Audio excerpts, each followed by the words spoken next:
Chat, this is still fine.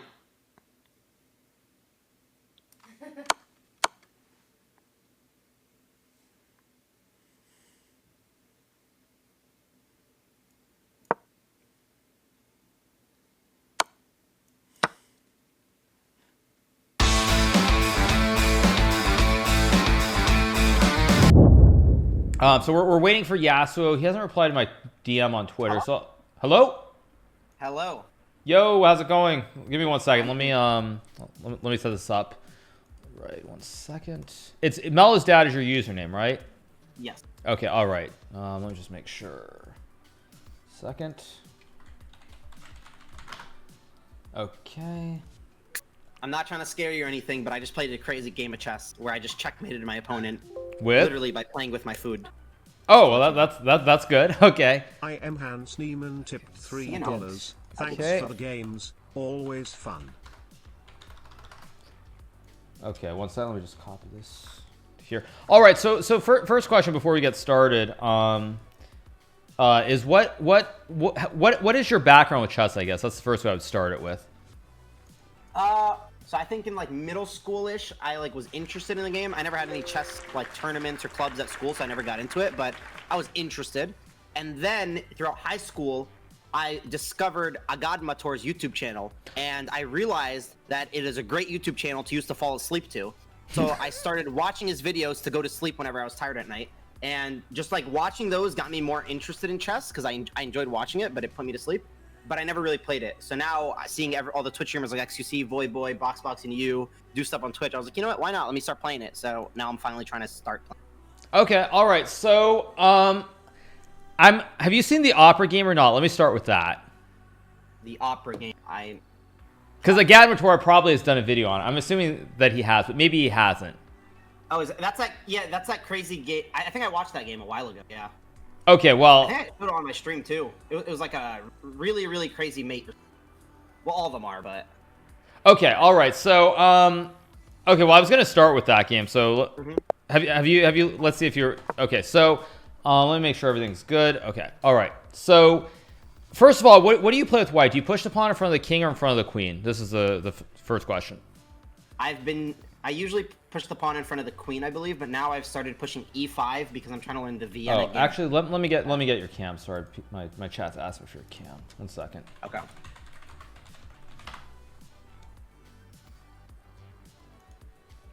1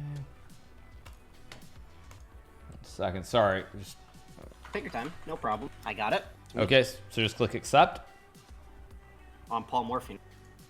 Right. So okay, we don't have to look at this game specifically. So we'll start with some opening stuff instead.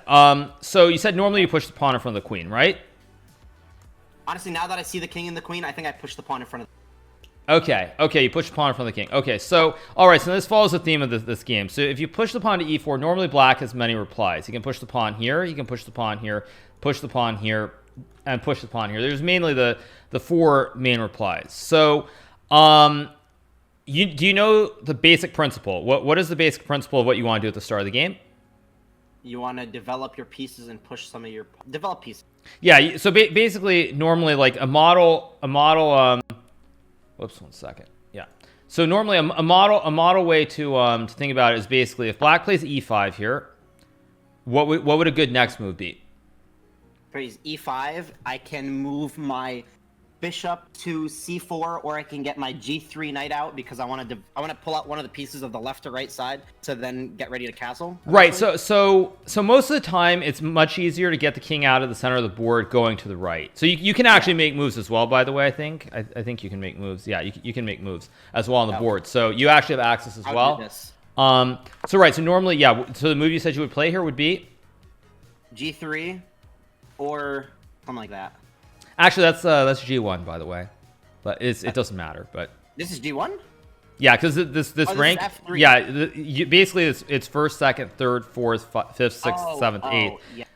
So one thing is so like the two things again, like you've probably heard me say many times. I talk about like the A file or the B file. Normally I would say that, or I say like the third rank or fourth rank, and that means that pieces that are on the fourth rank like this, or talking about this whole file going up and down. Okay, so normally you'd play bishop c4, you said, right? C4 or knight to F3. Right. Okay. Good. So what I'd recommend, since we're gonna look at a little bit of openings, is bringing the knight out like this. And the point is, of course, the knight attacks the pawn, right? Yeah. Now, as black, do you push the pawn or not? Would I push the pawn there? Right. Black? Probably. And then you would. Okay. So this kind of will work for both sides since you do this with both colors. Okay. So if you bring the knight out, you attack the pawn. So here black has to move something to protect the pawn, right? So this game was played. This game that I have up, which I think we can look at again anyway, was from the 1820s. So I think it was 1820s. It's sometime in the 1800s. But basically, at that time, they didn't really understand the fundamentals of how to play it. So for that reason, in this game, d6 was played, which is still a move that can be played. But normally here, black would rather go knight to c6. Yeah. And here, have you looked at an opening, like a next move here? Sometimes I would go here to like pin this kinda, but at the same time, then I always get pushed back like this, and then I feel like I just give him more development, so it's not really ideal. Actually, I feel about it. No, well, you feel bad about it, but you shouldn't, because to be honest, this is normally they don't push the pawn right away. To be fair, but this is actually the mainline theory since about I think it was in the 1560s roughly. This opening called the Ruy Lopez has been the main opening in chess, and even at top level chess, it's considered to be the best opening still. So actually, you know what? Let's take a look at this. So if black pushes the pawn, you move the bishop back. Yeah. Actually, first of all, why don't you capture this bishop or this knight, sorry, and take this pawn at e5? So if you take this knight, you're gonna win this pawn next move, right? That is true. And then his pawns are also doubled up. But right. At the same time, I feel like bishops are a little more valuable than knights, at least since I'm a noob. Okay, so right. So in terms of material balances, I would say, yeah, I would certainly say if you're a beginner, bishops are, I don't know, actually. I think it might go the other way because knights are much better for like tactical ideas where you fork two pieces at the same time. At the grandmaster level, bishops are a little bit more valuable, but I think actually where you are, knights are a little bit more important objectively. Okay. However, having said that, if you can trade a bishop and a knight, but then you win more material, like if you take the knight and you take the pawn, you're +1, right? Yeah. So just think about it like three for three more or less. But if you take this pawn, I mean, if people are playing this pawn move, like grandmasters are playing this move, surely they're not going to give up a pawn for nothing, right?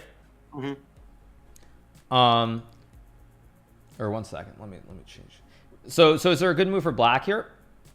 Maybe that, because then they're attacking this, that. Right, agreed. Yeah, that is one of two moves. There's actually a move that's slightly better, which is to play queen to d4 here, because this attacks the knight and the pawn at the same time. Okay. And what happens is now you have to move the knight, and in this case, if you think back, you traded your bishop for his knight, right? Yes. And so now when you move your knight and black, let's say, takes the pawn, let's say you block, and you trade the queens. Here, black actually has two bishops, which is much better than knights because the bishops are very active. They have a lot of squares on all these diagonals to go towards. Whereas your knights, for example, even if you get a knight, let's just say I make a move like this and you put a knight here, you don't really have good squares to move the knight to. The pawn, stop the knight from going up. You can still go towards the center, but the bishops are very good for attacking things from long distance. Yeah. So for that reason, the correct move here is to play bishop a4. And now, most of the time, the correct move is to move the knight forward to f6. And the reason for this is that if you push your pawn forward here, you're looking at this from the white point of view, right? Yes. Okay, so you have to move the bishop back, otherwise you lose the bishop on a4. So now, if black wants to develop here, right? Yes. So he's pushed the pawns ahead, but at the same time, he's created a big weakness because your bishop is eyeing this pawn down on this f7 square. So if black tries to develop by moving the knight forward, instead of just playing normal developing moves, is there a way that you can target this pawn? That? Right. And why is this move so strong? Because you can fork both the queen and the rook at the same time, and then you have defense so the king can't take the pawn. Exactly. So you're attacking the pawn with the knight and the bishop, and black actually can't defend this pawn because there's no way to guard it with the knight. and if you move the queen up 1 square, you still just take the pawn. And if I trade this queen, you get a bishop and knight, but you've gotten a queen and a pawn for it. So queens are worth 9, bishops and knights are worth 3. So basically, you're +4 because you've got a queen and a pawn for a bishop and a knight. Yeah. And this should be completely winning. Mm-hmm. So for that reason, it's actually an incorrect way for your opponent to play this, because here they have trouble defending because you want to activate your pieces and get your king out of the center here. Okay. But you can't move the knight. So if you can't move the knight, the only way to do it would be to say move this bishop first. And now you can play a move like pawn forward to d4. So in this position, you're threatening his pawn in the center, right? Mm-hmm. And you'd have to take with pawn, right? Right. So there are a couple options. Black can trade the pawn. He can try to defend the pawn. Let's say you were to take the pawn, and you take back. The problem here is black's going to be one move too slow. So let's say you trade these knights on d4. What are you threatening here? I'm threatening this, or right. You're threatening the pawn. So I kind of have to defend this pawn. So let's say black moves the bishop. What would your next move be? I could maybe double up the threat onto this square, to that pawn. Mm-hmm. And it's a normal move, or is it better than a normal move? I feel like it's a whatever. Oh, it is a really good move because the rook. Right. So what happens is here you're forking the rook and you're forking the pawn. So yes. If you move the rook, then you just take the pawn and it's checkmate. The king has no squares, right? Yeah. And if you try to defend the pawn, then you gain the rook and you're +5, so you're way ahead. Oh. See. So now let's say black puts the knight here, because I want to get my king out of the center of the board. Okay. Do you have a way to try to create some sort of the same ideas here?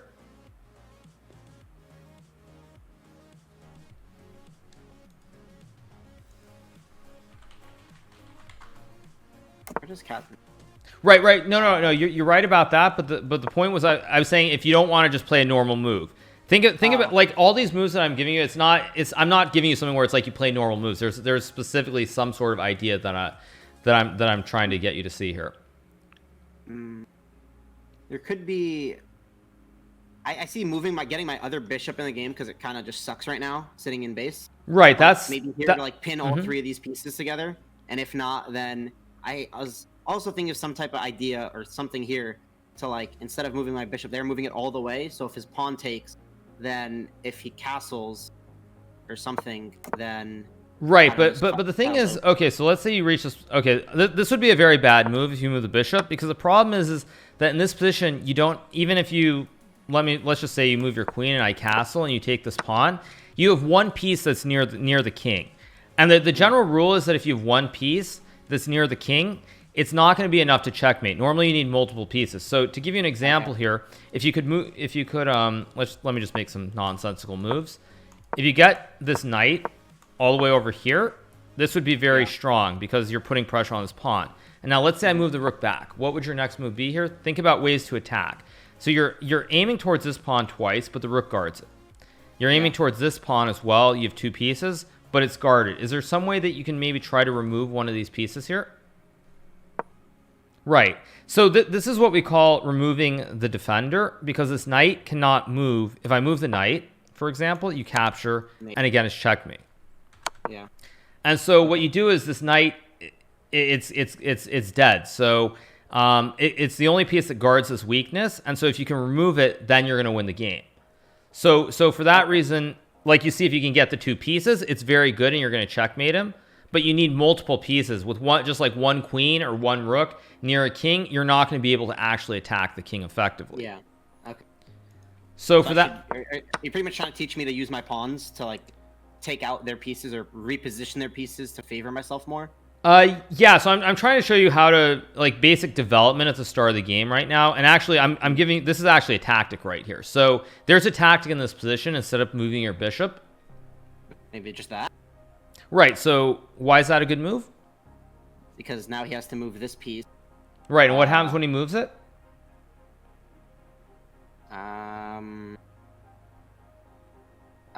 say, for example, he moves it here to defend or to retreat, then I push here. No.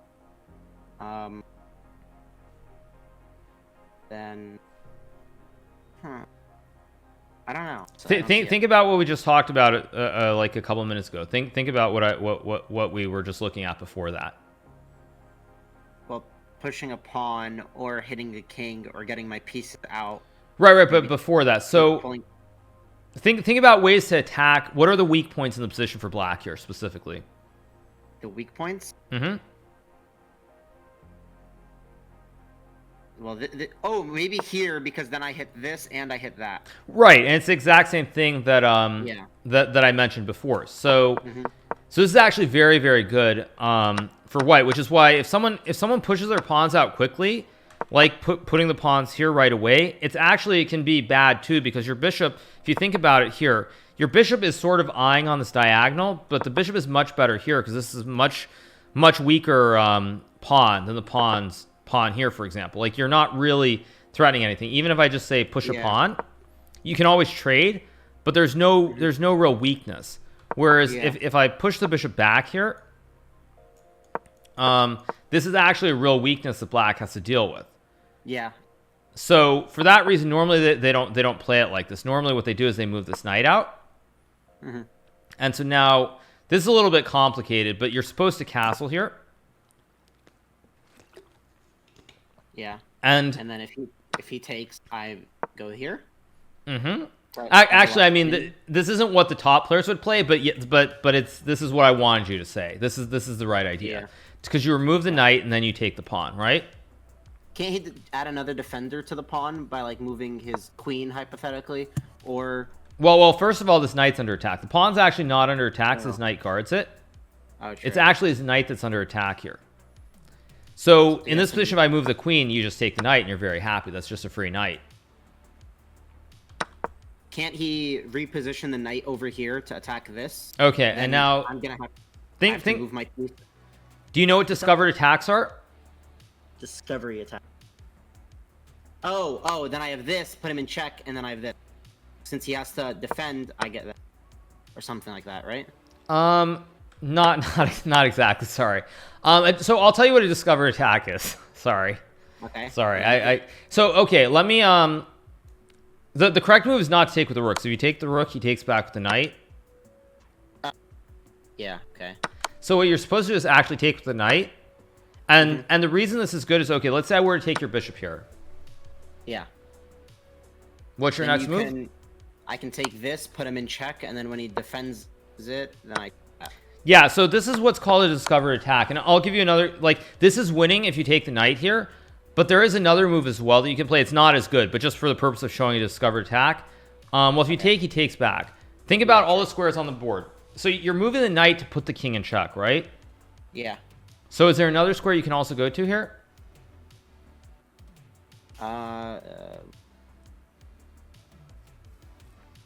Maybe here, because then I get a rook. Exactly. So right. So this is the whole concept of the discovered attack, and that it means that you basically put the king in check. And I'll give you another example. Let me make some random moves here. Let's say I go. Let's say we go back here to this other line. Okay.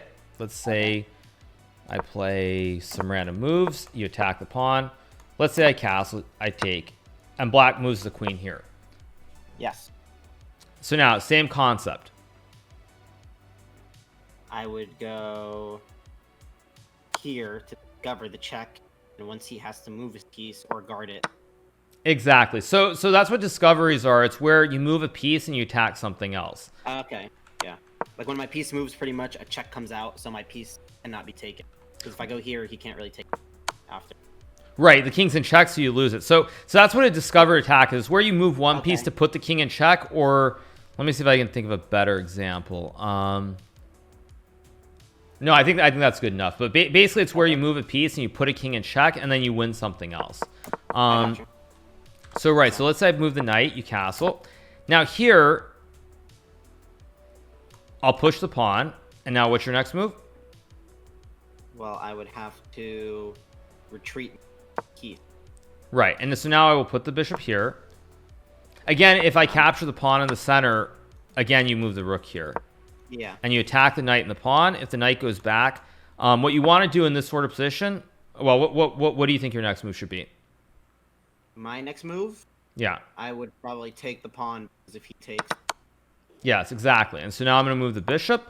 And what you want to do, and I haven't looked super closely at your games, but I've seen several of the other streamers do this, is in this sort of position, you've gotten your king out of the center of the board, you've got your rook's good, your bishop is good. So what's wrong with your position here as like what's missing? Just like half my board's just neglected on the left side, the queen side. Right, exactly. Yeah, you haven't moved any of these 4 pieces. So what you want to do... Would I like pull out this pawn to then be able to get this bishop out, but also start developing these pawns on the queen side? Do you always want to develop your pawns on the queen side if the king is castled on the other side? Sorry, what's that? If the king's what? Like if my king is on the left side over here, does that mean I want to pull out these pawns on the other side? Yeah, you do actually. So like, let's go back to the start. I'm going to play something else for black. One thing is if you push the pawns like this, or let me give you another example. Let's say I push my pawns randomly ahead like this, for example, okay? And I put my bishop here.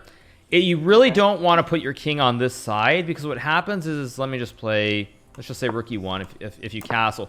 The problem is if you push your pawns in front of where you're going to castle your king, it's very vulnerable to be attacked. So like in this position, I can push my pawn forward here. Yes. And so now what's happening is that the pawns are in real danger. If I capture the pawn here, do you have a good move here? There are 2 captures, I think. Which pawn looks better to you to capture? This one or this one?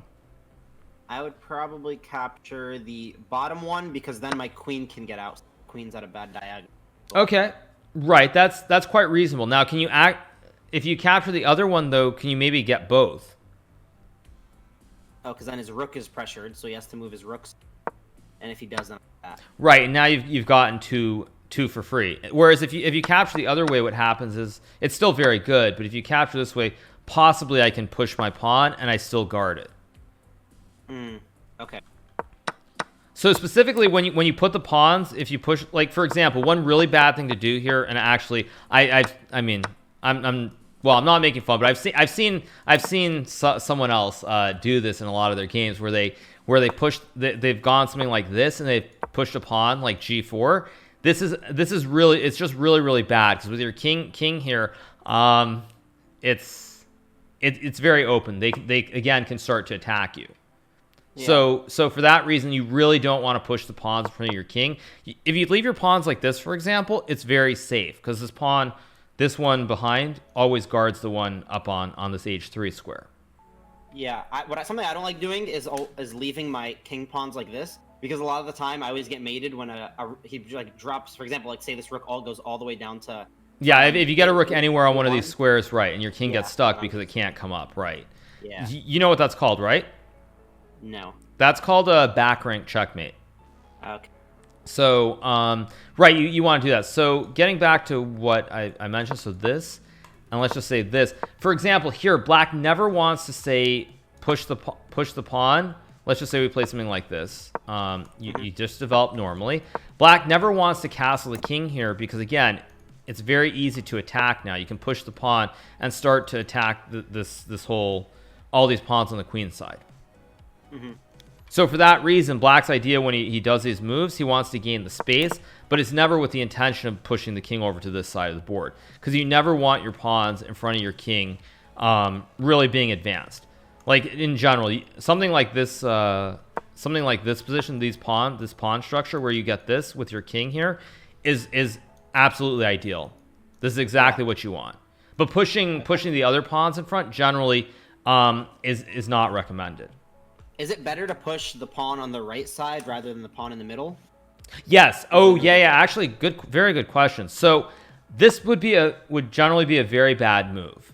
Can you think of any, like when I say bad, I mean it's potentially really bad. So do you know what diagonals are, I assume? Yes. Okay. Yes. So why is this such a bad move? Because then this whole entire diagonal is hit by the bishop. Right. So do you know what a battery is?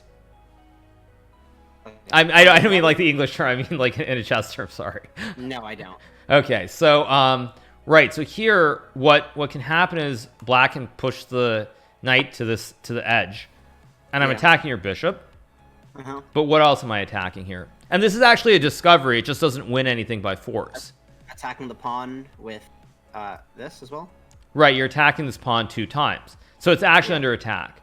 Now, for example, if you imagine that instead of a bishop, that was a rook on this square, on this b3 square where the bishop is, that would actually be a discovery because the knight attacks the rook, but then you attack the pawn twice. So it's opening up the diagonal for the discovery. Just a discovery on a pawn to discover. Right, exactly. But if this was a rook, right now it's not winning anything because the knight for a bishop is even, but if it's a rook, you would be winning material because you'd win the rook for the knight, or you would win a free pawn. So something would be for free. Right, so here let's say I move the bishop back, and now black pushes this pawn. Do you see what's going to happen here if you capture this pawn? If capture, then I get my queen in the game. Right, and actually at this point, I guess white maybe can find some moves to survive, but the problem is you have this battery on the diagonal. So this bishop and this queen are very strong. So if I ever move the knight away, let's say here, is there no, then I take, be careful. Right, exactly, yeah. So this is why if you can ever get like a bishop and a queen positions on a diagonal like this where someone has pushed this pawn, it's very good. Yeah. So now I'm going to go back to the beginning just to show you. That's why normally if people are going to push the pawns next to their king, what they do is let's just say I play g3. The point is that you put the bishop here. You always want to have a bishop so you can get the king out of the center like this, rather than an open diagonal where your opponent can always attack towards your king. Okay, yeah, that makes sense. So that's why in a position like this where your opponent has a bishop already eyeing this diagonal, you never want to push this pawn. You always push this pawn right here to create this square. And in general, I would say almost never are you gonna push this pawn in front of your king. You should always be looking to push this one to create the square for your king down the road. Got it. So okay, so all right, so in this position, play this move. Now here, okay, if white is to push the pawn in the center, yes. Is this maybe a problem? Does black maybe have something good? Black has good. I would.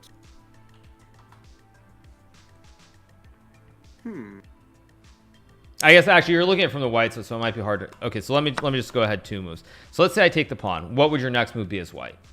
As white? There's 1, 2. I would take. Right. So now I take.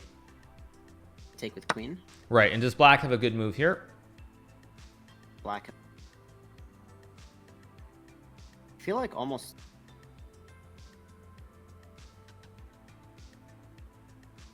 No. No. Actually, no. I feel like all my pieces here as black suck. Like this bishop sucks. This queen is being blocked by everything. This bishop can't move, so I need to move this piece out. This knight. Right, but you move these pawns to gain space. But is there something that you can do here to maybe do something to? Oh, maybe here. Right, and let's say I move the queen. And I trap this bishop. Right, you win the bishop for free because the pawns all protect each other and the bishop gets trapped. I see. So that's why in this position, if you're playing white, you don't want to push the pawn right away. So what you would play here is you would push this pawn. Yes, to open a square. Right, but also there's another point. So if I let's just say I castle. If you push here and black captures. Oh, then you have another defender. Yeah, but actually what happens if black captures, which way would you capture this pawn here in the center? I'd capture it like this because I don't want to ruin my pawn structure on the left side because I'm not planning on pushing these up since things on. So he would capture, then I would. Oh, actually.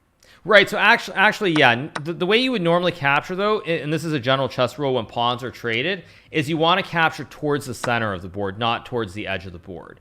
So if you have the opportunity to bring your pawns towards the center when there's a pawn exchange, you almost always want to bring your pawns towards the center. And I'll give you another example. So let's say here I play some random moves, and I push my pawn here, and black captures. Isn't my pawn here hanging, by the way, the whole time, though? Or no, the rook guards it. Oh, yeah. So in this position that I'm showing you where black captures, you have 2 captures, right? You can capture with either pawn. Yes. Now, in these positions, you always want to capture towards the center of the board. So you always capture with this pawn going towards the center rather than capturing towards the edge of the board. Because unless it's the end of the game, it's always better because you want the pawns in the center to be together rather than trying to play towards the edge of the board. Yes. So for that reason, okay, so you push this pawn. And now, so like if black castles and you push this pawn and black takes, you actually would take with the pawn to create the center here that's very strong. Because you want your knight here, and then you get both knights that guard all the pawns. Okay, understood. So that's why you push the pawn. Now, in this position, you actually are supposed to push this pawn. Because if you push this pawn, you're trying to build the center of the board, right? Mm-hmm. But here, black can move this bishop here. Yeah, and he pins my piece to the queen. Right, and also, okay, so let's just say you play a move like a3, and black takes. What happens here? Which way do you capture? I would capture with my queen. Right, and now I take this pawn. Take the pawn. Right, and now you're down a pawn though, because you lost a pawn, right? Yes. So yeah, you can keep playing the game, but you're still -1. And if you ever, this is another thing, is you almost never want to end up where you have to capture the pawn, because if you get these are what are called double pawns like this. These 2 pawns are isolated double pawns. It's very easy for your opponent to attack, and it also creates. I think I was watching the other day. I said something about an outpost, right? Maybe? I don't remember. Okay. Anyway, what this allows black to try and put a piece on the square where you can't remove, because these pawns can't really go ahead and attack anything. So let me just play a couple of random moves. So you reach this position. If this knight gets here, this is what's called an outpost. And what an outpost means is that I'll even trade the pawns to make it clearer. Is that this knight can never be removed. Yeah. So you see the pawn guards it.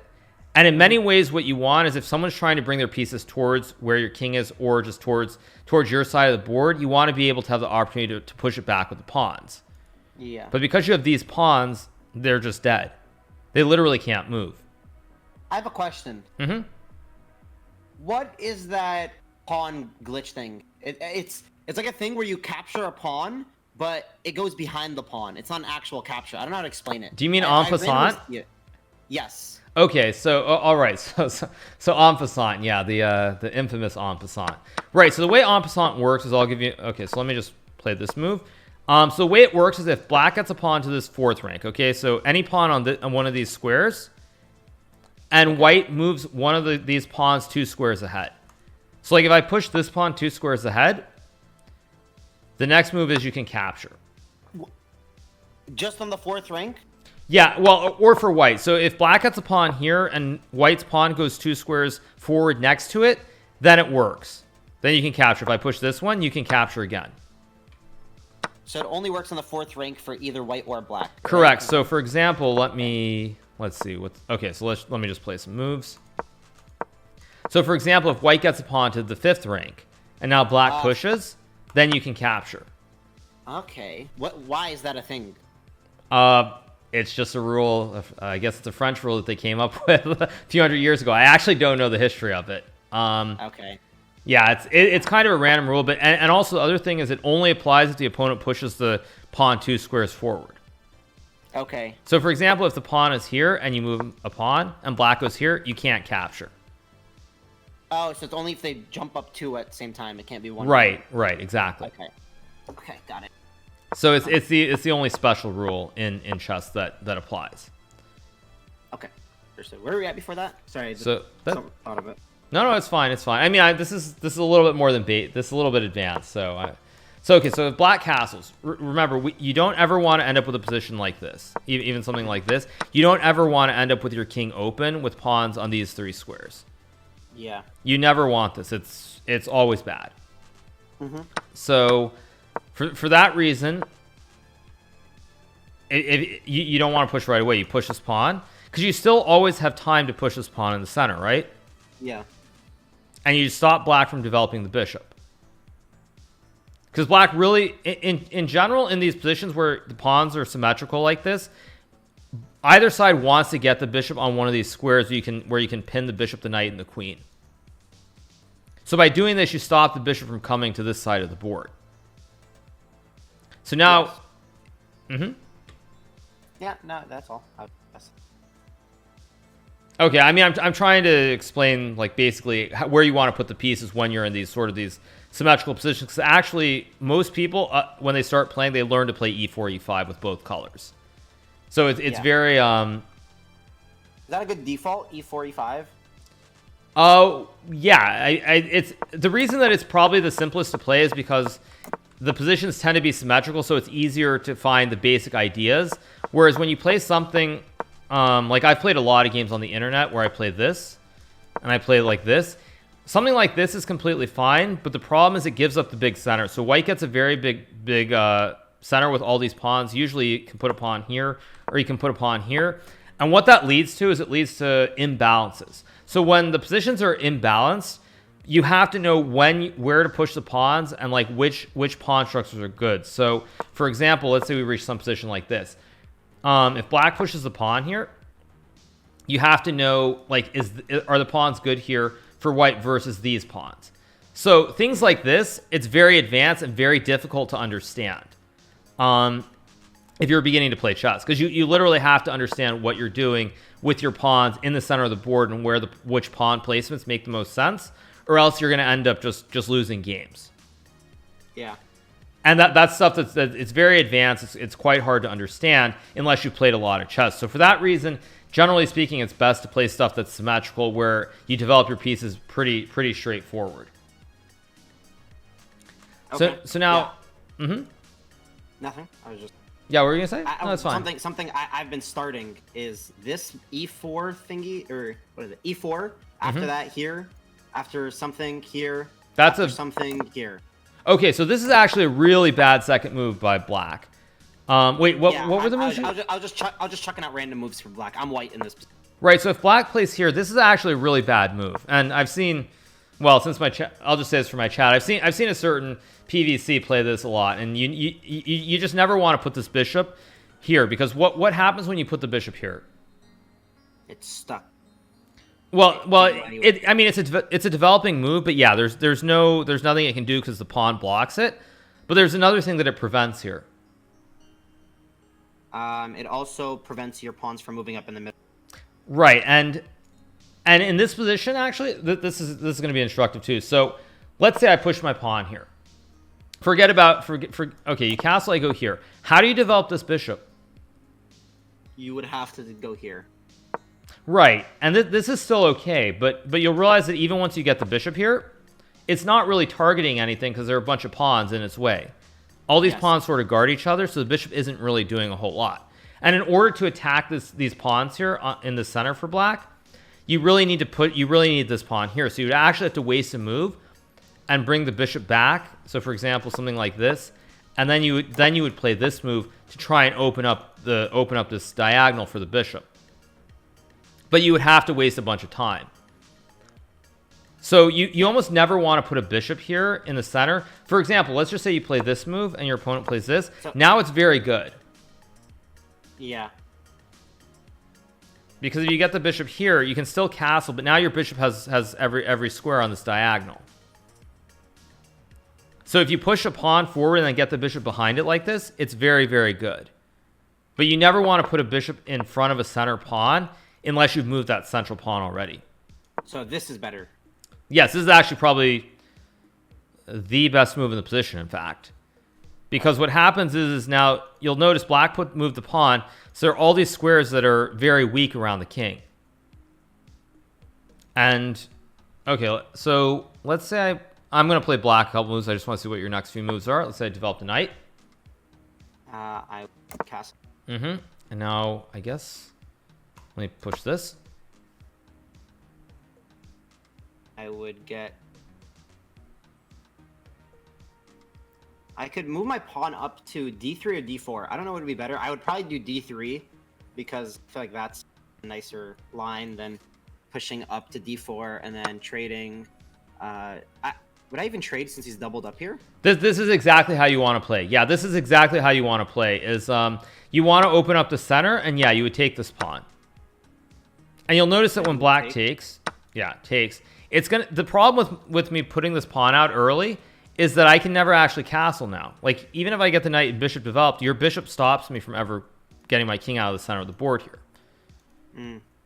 So, this is actually probably winning for white already because black lacks development. So let's say I move the bishop. What's a good move here? I could get my knight or my bishop out, or I can... Yeah, I'd probably get my bishop out somewhere, but I feel like if these pieces are both eyeing that way, then I should also be eyeing that way.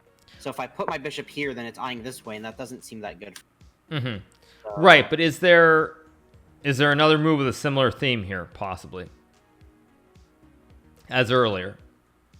Remember there was a bishop on this, the bishop was here. Is there a similar theme? Maybe doubling up these? Right. But you're actually not threatening the knight, but yeah, you're threatening the checkmate. What else are you threatening, though? I'm also threatening that piece and the rook. Right, so in fact, you're going to win this pawn. Yes. So again, it's the same concept of this battery with the queen and the bishop. And it's very, very that's strong. That's called the battery, when they're both on a diagonal. What's that? Together? That's a battery when they're both on a diagonal together? Yeah. Okay. So for that reason, this is why it's really, really bad to well, when they're on a diagonal, yeah, it's a battery. This actually, by the way, though, this position is also a fork here because you're hitting both squares. So like you're forking two different things, and you can't defend both things. What would you do as black here? Well, there's actually, I should ask you that. How does black stop checkmate? How does black stop check?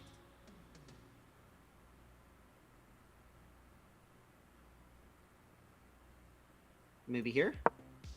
Okay. But this doesn't actually stop checkmate because white has another good move. So remember what I said earlier? I said remove the defender. Right. And so now if I capture... They'll just... Exactly, yeah. So actually there's only one way to stop the checkmate here. Well, there's more than one way, but only one way without losing everything. Would...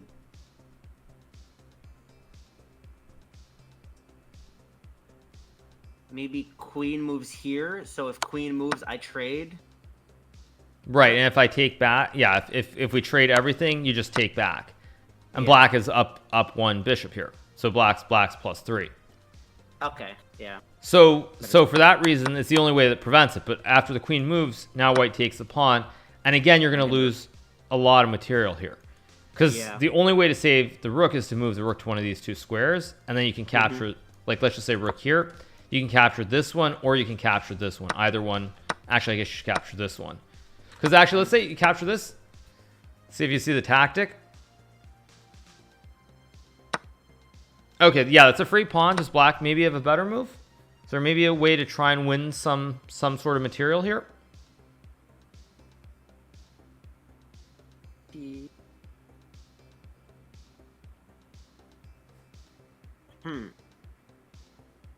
Pawn. Okay, if you move the pawn, I just capture it, though. Not the...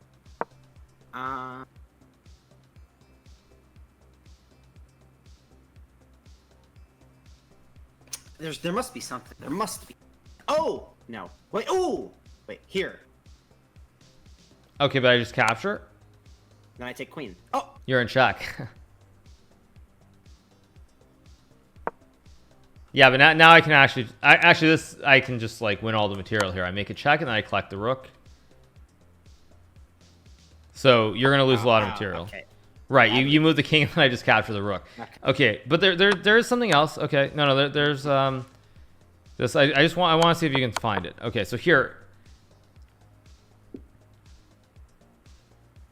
I'm black here, right? Trying to defend.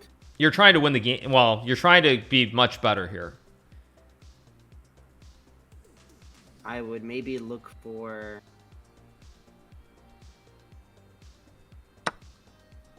Okay, well, if you move the bishop anywhere... Okay, if you move the bishop anywhere, I capture. So you don't want to move the bishop, because if you move the bishop, even if you move it like here, anywhere you move the bishop, I can always capture a queen with check. Yeah. So we trade queens then, and it's not as bad for me. I mean, it's still bad for you, but there's an actual move that I'm looking for that's very, very good for black. It could be here, because then I'm pinning both these pieces. Right. Why is this move so good though? Because I'm attacking the queen. The queen can't go here unless I get a free piece. And if the queen goes, queen has no way to defend this without retreating. Right. So you win a bishop here. This is what's called a pin. Yeah. So if I move I mean, I probably would take the pawn, but when I take the pawn, you take the bishop, and a bishop is worth more than pawns. Yes. So for that reason, it's there always are tactics in all these positions that you should always be looking for. Like, this is why, like, I know you watch some of the streams. Like, I always talk about like doing the tactics puzzles, because almost all the stuff at the lower levels, like, you're gonna win games based on the pattern recognition, seeing these sorts of tactics. Yeah, I like puzzle rushes. They're fun. It's good. I'm pretty good at. What's your score? 14. That's 14. That is at like 900. I get. Yeah. No, that's probably decent. 14 should be good. That actually I think should be on the upper bounds of where you should be getting. So black never wants to push this pawn forward. Like, if black pushes this pawn forward, you do your development, you move the bishop, move the king, and push the pawn in the center, and you're doing very, very well. So, for example, if black plays d6 here, which is what was played in this game, what is a lot? I mean, you can obviously move the bishop, right? Yes. What are the other moves that you would consider here? Other moves that I would consider moving my pawn up to unlock my other bishop. Exactly. Yeah. So basically, when you develop your knight and your pawn like this, you're always looking at some point to push the pawns in the center and take space. So if you think about it, if you get more pawns in the center, let's just say, what's a good example? Let's just say instead of moving my knight, I move my bishop, move this pawn. Some position like this, for example. You'll see, again, black gets these two pawns in the center. Yeah. And what happens is that what the pawns do is they restrict the white piece. So the bishop, for example, there's no threats, because the pawn stops the bishop. You don't have this activity towards the king. Yes. But what also happens is that, like, let's just say we play a couple more moves, and you get a position like this. You'll notice that at this point of the game, Black has the pawns in the center, so at some point he can push them or push your pieces back, but you can't really push the black pieces back because he's got these two pawns. Yeah, he has a much stronger center. Right, and that's why the center is very important. And as I was saying earlier, when I play, I actually allow my opponents to get the center because I understand where to put the pawns to keep the game very complicated. But it's something that when you're beginning, it's very important to remember that you want to get the pawns in the center, because the center matters probably the most in chess. Okay, that makes a lot of sense. I feel like I don't play with my pawns as much as I should. I'm usually just trying to develop my pieces as much as possible, and I don't really consider my pawns real pieces. Right, well, that actually is generally true. Like, you should probably only move the pawns in the center, like these E and D pawns, and then develop the rest of your pieces. Like, I would never worry about developing like the pawns on the edge of the board for the most part, other than, for example, if you get a position like this and you push the pawn, so you have a square for your king. Yeah. So all right. So in this game, this d4 was played. So black played bishop g4. Yes. So again, it's the same idea that I was talking about earlier with this pin, right? With the bishop on this diagonal. So here, what are the possible moves that you would consider? For white? Mm-hmm. I would... So if I just ignore it, let him... Or I could develop this bishop. Mm-hmm. Right. And also hit... Yeah, to get the queen up. Right, so that's a good move. Any other moves? Move the queen. I can move the queen here to get it out the pin, but also hit that. And right. So what's wrong with moving this queen though? Because now I take, and what happens? If you take, and then you win a pawn. Right, and remember, if you take with this pawn, you get these same pawns that I was talking about before, and now you end up with these double pawns that are really, really bad. Mm-hmm. So both actually the bishop move is very reasonable, but there is a better move here. here. Actually, if you do that, I can capture this pawn though. Okay, not here. Oops. Whoops, that's fine. That's fine. No, I'll scoot it back. Okay. So I mean, now you see the move, but it's. Do I? Oh, hit the queen. Actually, hitting the queen would be very bad. Oh, because then I can't trade because you would win my. If you take, I take, you take. Well, but that's a fair trade. I mean, okay, yeah. Black's gonna be up a pawn, but this is actually a very bad move because black has a better move here. Take. And take. Right, and if you do the other order where you take the queen and black takes, if you take the bishop, you trade the bishops. You're down one bishop or one knight. Yeah. Don't worry about that. When I saw Box do that the other day, and he's like, what? Where? How am I down a piece? So I saw that happen. Okay. And the problem is if you move the bishop and I take, let's say white moves the queen to guard the bishop, because I'm still attacking the bishop on this light square here. So if you move the queen somewhere, let's just say you move the queen, I just capture and it's an even trade again. Yeah, but my pawns are doubled and bad. Right, but it's better than being down a bishop. Yes. And if I move my bishop here, let's just say queen here, bishop here. What's your next move? If you move that bishop there, I would take, and then if he takes, he has to, I would take. Right, and again, it's an even trade. Yeah. So black has a better move here that keeps the material advantage, where he keeps more pieces on the board. Okay. Black. Oh. Because I remember white's always threatening to take this bishop. So is there a better move here to preserve? Because right now black has 2 bishops and a knight, and white has 2 bishops and 1 knight. So you have 1 less knight on the board. Great pawn. Well, but no, if you take the pawn, then I take your queen. That's true. So you want to make sure you don't lose your queen, but you want to find a way to keep this bishop alive or win something of white's in this position.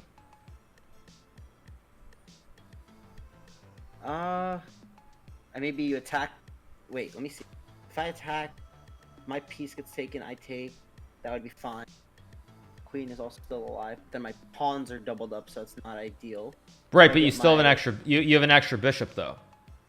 Do I? Oh, I'm up a piece right now. True. Right, that was the point I was making. So like, if we go back and move, remember you were capturing this for free. Oh, I forgot. And so I actually I actually moved my queen to try and win this back. So what happens is when you push the pawn, if I take the bishop, you take the bishop. You're still up the extra knight. Yeah. And generally speaking, Now go for it. If you're up, like, you shouldn't be worrying about where your pawns are if you're going to be up like a knight or a bishop. That's just a general rule.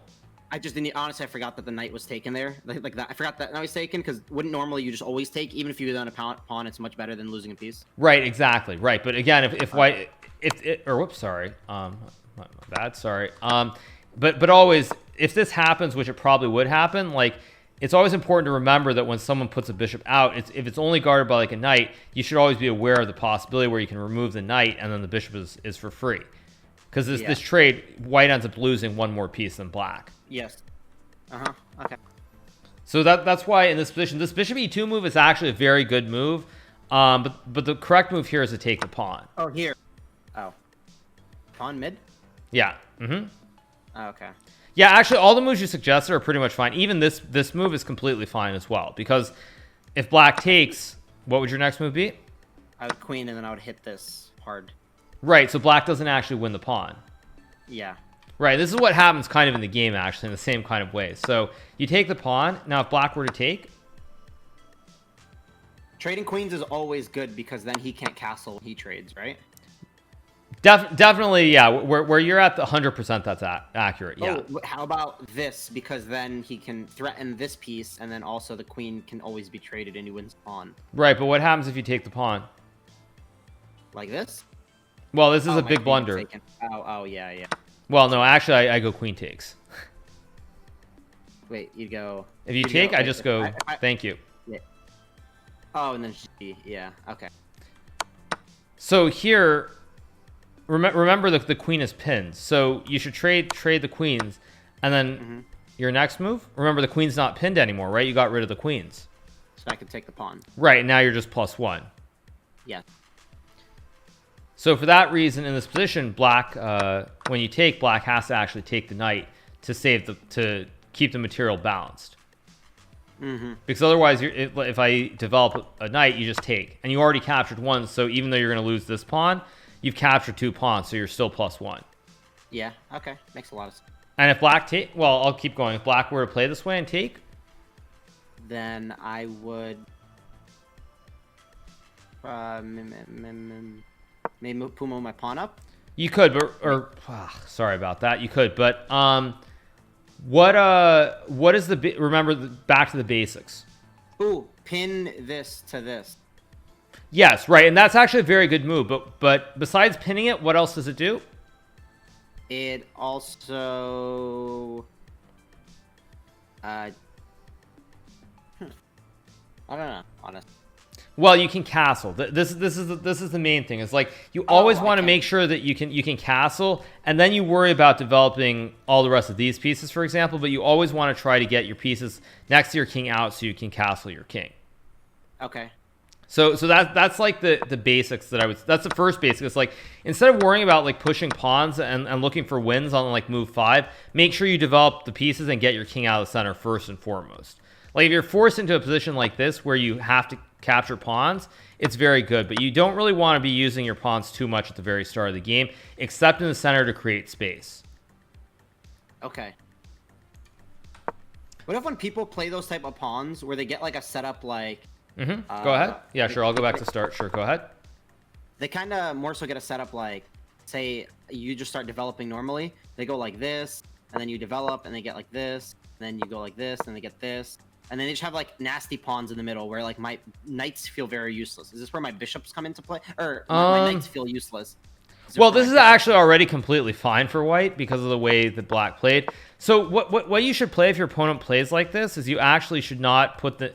If you're going to put the knights in the center like this, you should always have one of these 2 pawns in front of the king or the queen in the center. Like this pawn or this pawn. Because what you just gave, the example you just gave in this position... You'll notice that, again, you can't really attack in the center, and white's getting the pawn, getting a very big center here again. Right? Yes. Yeah.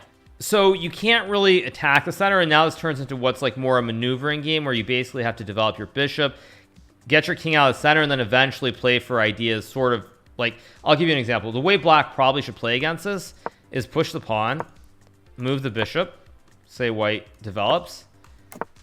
And probably the way black plays here is you can't really contest the center because white's got these pawns that stop everything. So what you do is you try to attack sort of more from not from the total edge, but from the side where you move this knight, and then you try to attack the pawns like this. Because you can't attack the pawn, you can't attack white's center with your center pawns. So you take like the out. Exactly. Yeah, you go from the outside here. But this is very tricky and it's hard to play already. So that's why what I would recommend if your opponent's going to play something... Do you play knight? You don't play this move, though, do you? Or are you just giving an example? So, like, let's say you put the pawn here. And your opponent decides they want to stop you from putting your pawns in the center. So let's say they go here. In the same manner, speaking as like what we're just looking at, what would be the right way to develop your pieces? The right way to develop my piece. I normally would look for like a check right here for no reason, personally. Right, which is completely fine. Now, because white has put the pawns forward, actually what you're supposed to do here is you would put the bishop on this square. Again, keeping an eye on the pawn. But also because what happens is white's sort of created holes in his position with these 3 pawn moves. So what you can do long term is you can put a knight, let's just say I go like this, and develop. Long term, you can put a knight on d4, and you create this... it's not an outpost really, but you get space because these pawns aren't really able to remove the knight. You've created this hole on d4 for no good reason. Yeah. So for that reason, it's actually really bad. Like normally, let's say you reach some position like this, and your opponent puts a bishop here. In this position, you would play in the center. You wouldn't put the bishop here, or actually here for this matter, because white just kicks your bishop back. And then putting the pawn here is very good for moving towards the center. Yeah. And if you put the bishop here, White can again do the same thing, and the next move will attack your bishop and attack your pawn, and you're gonna have to make some decisions. Yeah. Okay. So all right, so let's go through this game, and then probably, I think after this you should probably play some games, and we can discuss them. That's probably the simplest way, because I can do this all day long, but again, there's only so much you're going to retain, and then it's also interesting to see like what develops in the actual games. So okay. So here black takes, right? Yes. And now what I said before. Remember, you don't ever want these pawns, right? You don't want these ugly pawns. So you capture, black takes, and now this move. I would look, yeah. So what's this threaten? This threatens this. Right, checkmate, exactly. So black stops it, right? And then I would try to get rid of the defender, and I'd get rid of the with this. Right, that's actually very that's a very good move here. No, it's a very good move. It's probably one of the 3 best moves. I would say this move makes sense. You could also castle your king out of the center, but there's also another move that's very strong, which is you move your queen here. So it's sort of it's violating the principles, but what does it do? It keeps the battery onto that angle, so it's not getting defended by that knight that's useless on that square now, but I also should win a free pawn. Right. So actually you're attacking 2 pawns at the same time. Mm-hmm. So here black moves the queen to protect 1 pawn. Now in this position, you could take the pawn and it's very good. But because this was sort of not a super serious game, this was played at an opera house. White didn't want to play a long game with 1 extra pawn. So he went knight c3. So black goes to this move c6. So this protects the pawn on b7, and everything is kind of solid, right? Yeah. So here, in this position, white moves the bishop to g5. Pinning the knight, pinning the queen. And actually, it's very, very hard. Like I said, develop your pieces. So how can black develop his pieces here? How can black develop his pieces? Well, I think he would look to get the knight out, so then he can cast. Right, exactly. But what's the problem with this move? Problem that is that. Exactly. So I can't really move the knight here. I could move the knight here, but if I move the knight here, these pawns are very bad, so I wouldn't really want to do that. So if I can't really get my king to this side of the board, to the left of where the queen starts off, what I would like to go this way, right? Towards this side. But it's also very hard to go this way, because with this pin, I can't get the bishop out. Like normally you want the bishop somewhere on one of these squares, just coming out on this diagonal. You'd probably remove the pin, wouldn't you? Case then, would you remove the pin, or would you push the pawn up to get your bishop out? Pushing the pawn would be how you would do it, because if you actually push the pawn, I would now take your knight. Yeah. And it's the same problem, because if I take with the queen, you lose the pawn. Actually, in this one, you lose more than the pawn. You just lose the rook next move. And so black has to take, and he gets these pawns.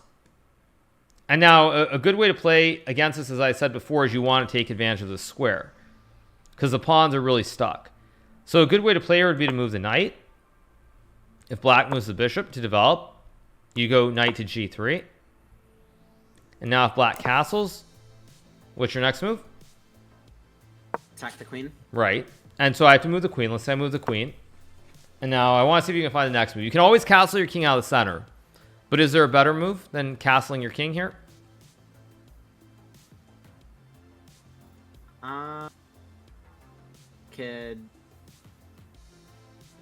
Let me think for 1 second. Sure. Yeah, no rush. Here, take. So nothing is actually there's nothing free in this position. There's no way to win a free pawn or anything. But there's a very good move here. Trying to get rid of these arrows on. I'll just right click. Yeah, go ahead. Oh. Okay. I feel like this queen is just blocking everything. I need to do something about that. Or I need to... Ooh! What if I moved my queen all the way here? Right, and this actually leads to checkmate. Yeah.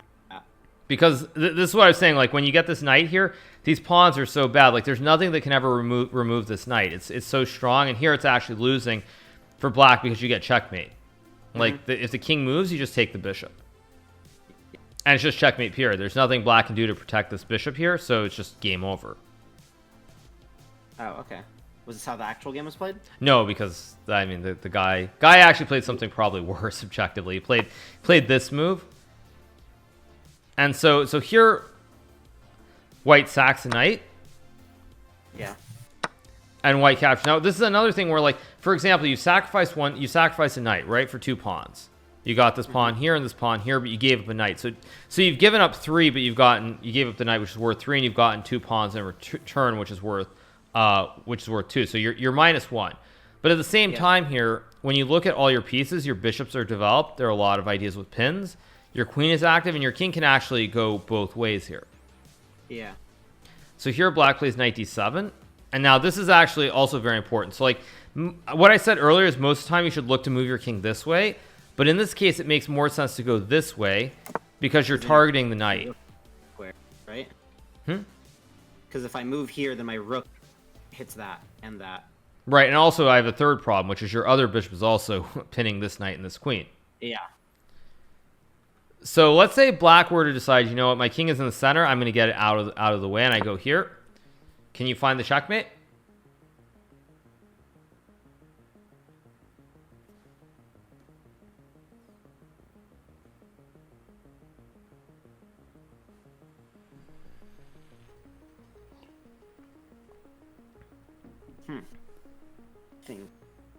I checkmate. 1, then 2. Right. So what I'm saying when I say checkmate, I mean it's a forced checkmate. I mean your opponent, no matter what they try to do, even if I had the other color, there's nothing I could do. Here. Is that mate? No. Not yet, at least. Yeah, and then I would just go here. And Right, and that's checkmate, exactly, because the rook covers the square where the king can go. Was that what you're looking for? Yes, it was, yeah. Oh, I thought you meant checkmate in 1. That's why I was looking. Oh, no.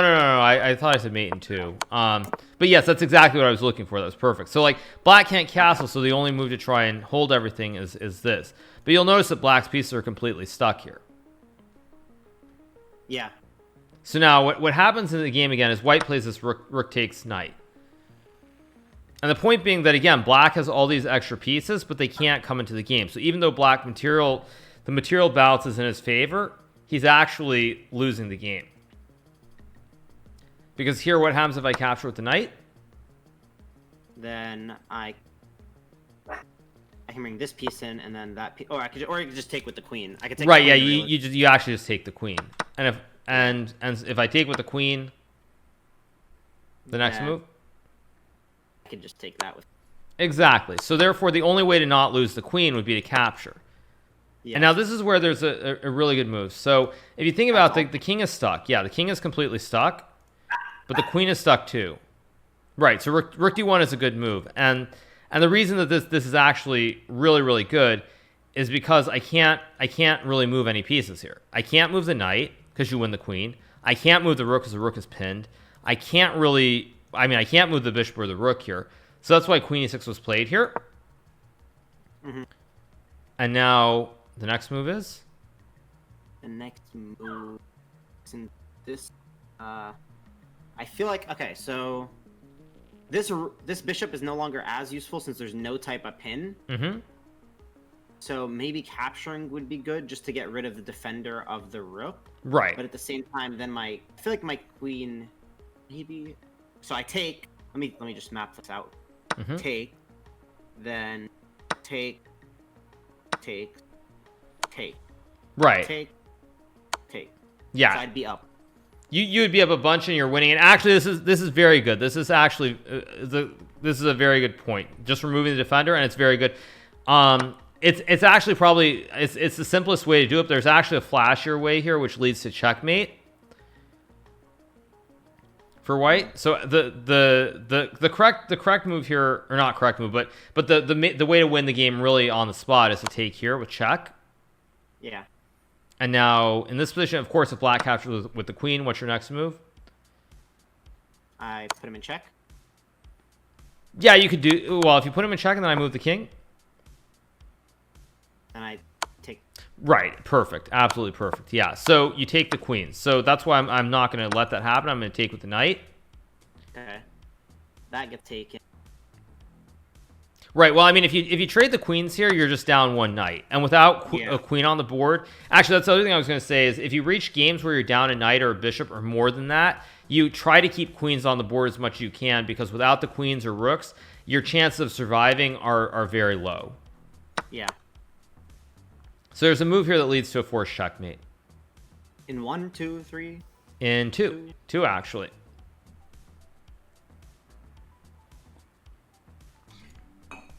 Oops, sorry about that.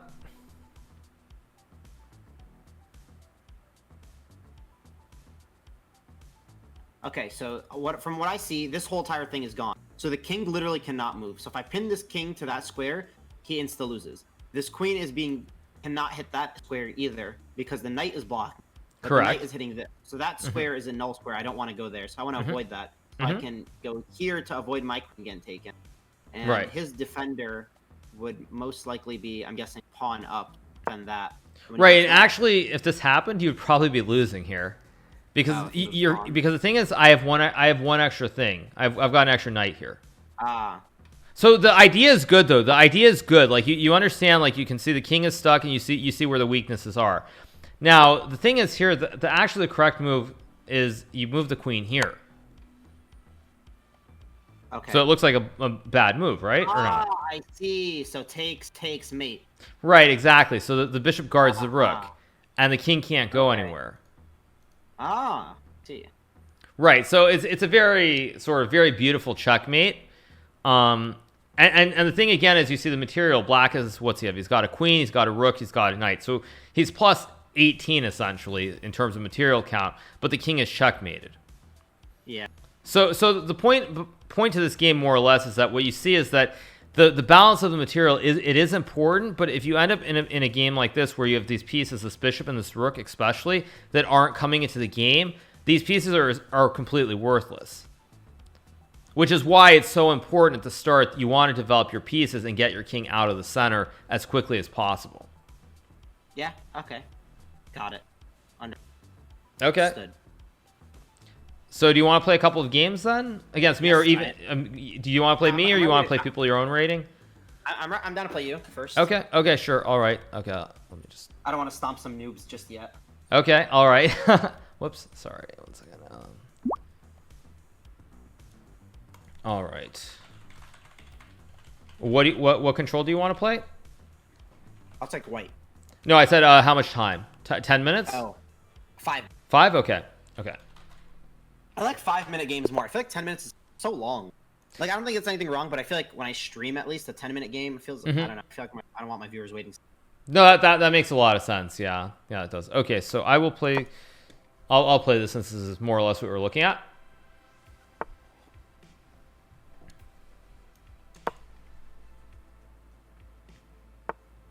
Okay.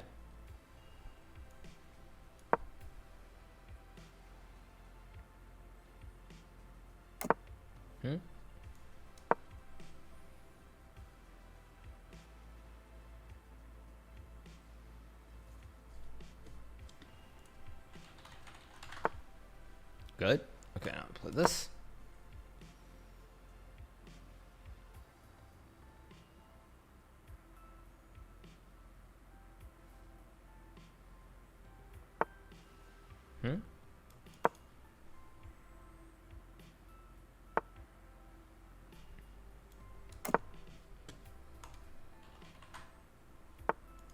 Good, very good. Yeah.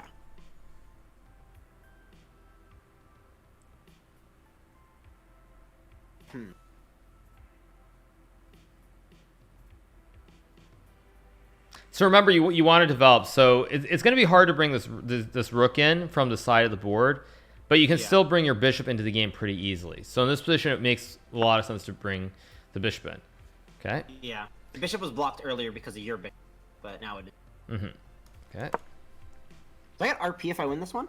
I know this is unrated because I would lose a ton if I lost a game. You'd probably gain like 30 ranking points if you beat me. Scared, I'd be. Problem. Okay.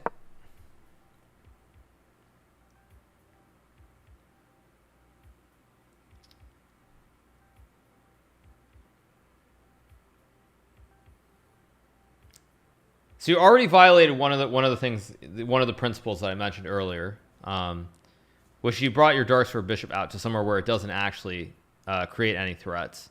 I should have kept it on B2. Right, that would have been better. Yeah.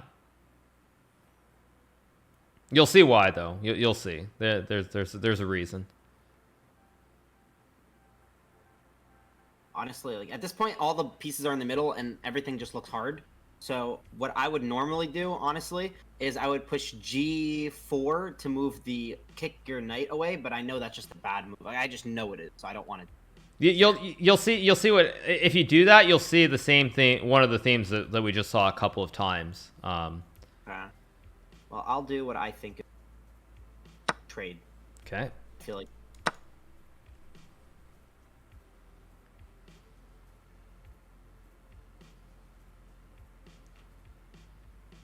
Not one takes. Okay.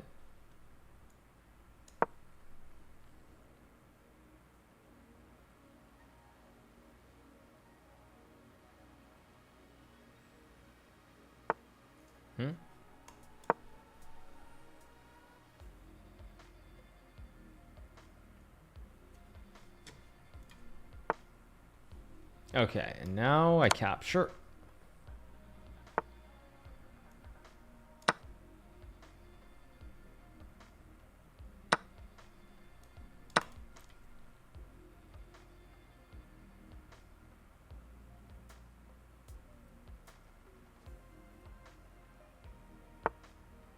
Okay. So, all right, let me see if I can. How do I do this? Let me see. Okay, so what did you what did you do wrong that game? Okay, so getting my king into that position was just bad. Giving your knight square to check me, and then even me continuing to push my king was bad. I should have just retreated it even more, probably. Well, it probably was already bad at that point. The first mistake you made was that you pushed your pawn on move 9 to b3. 9. Okay. B3. Because again, your bishop was already on the right diagonal. It was already eyeing it was already eyeing the it was already eyeing the pawn down on the dark square. So what you want to do is you want to keep the bishop on this diagonal, but also if you think about where my bishop is, my dark square bishop, it's on the other diagonal towards your king. Yes. So what happens is when you push the pawn next to your knight up to b3, and I move my bishop, and then you move your bishop out to a3, is that the bishop is attacking towards a pawn that cannot be removed. So you put a bishop on a square where it doesn't attack anything. Actually, let me just make this an analysis board. 1 second. My c4 bishop? Yeah, I'll just make it an analysis board. 1 second. Okay. 1 second.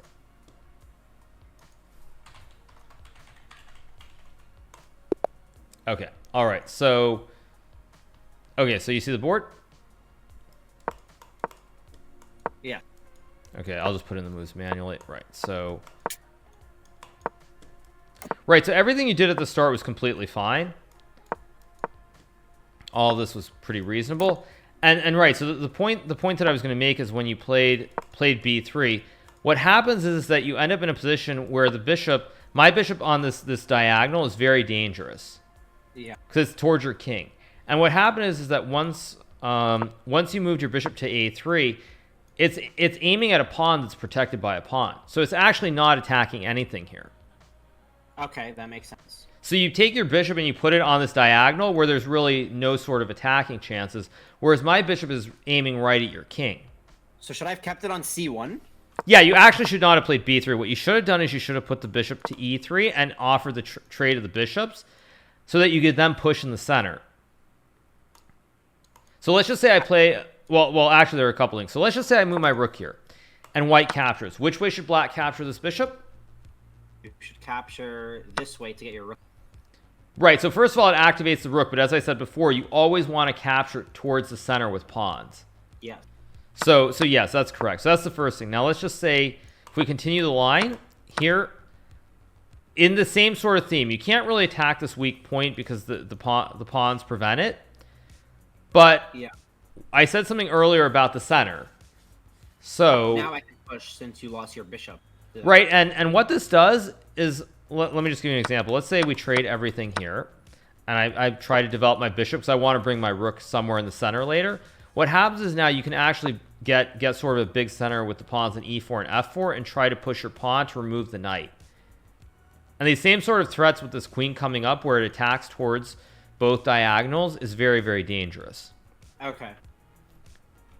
So what happens here is basically whoever gets to attack the center first will probably control what happens the rest of the game. Because if let's just say you don't put your bishop there, let's say we reach this position, just some random moves, whoever gets the pawn to this square or this square controls what's going to happen in the center of the board. Because like you can never push your pawn because then I just take your pawn, or I take your pawn here as well. You're gonna end up losing one of the pawns in the center. So I control the decision to capture the pawns or to push the pawns, and whoever gets the pawns there first is going to have the advantage. Isn't it same thing though? If you take pawn, I take back, or? Okay, so here what I would do, right? But actually, yeah, and then you take. No, sorry, yeah, you take. Yeah. Takes. Rook takes e4. I just actually capture your pawn. Okay, yeah. Wait. But boom. Gotta go there. You end up down a bishop. Yeah. So what you end up with is whoever gets to push their pawn in the center probably has the advantage.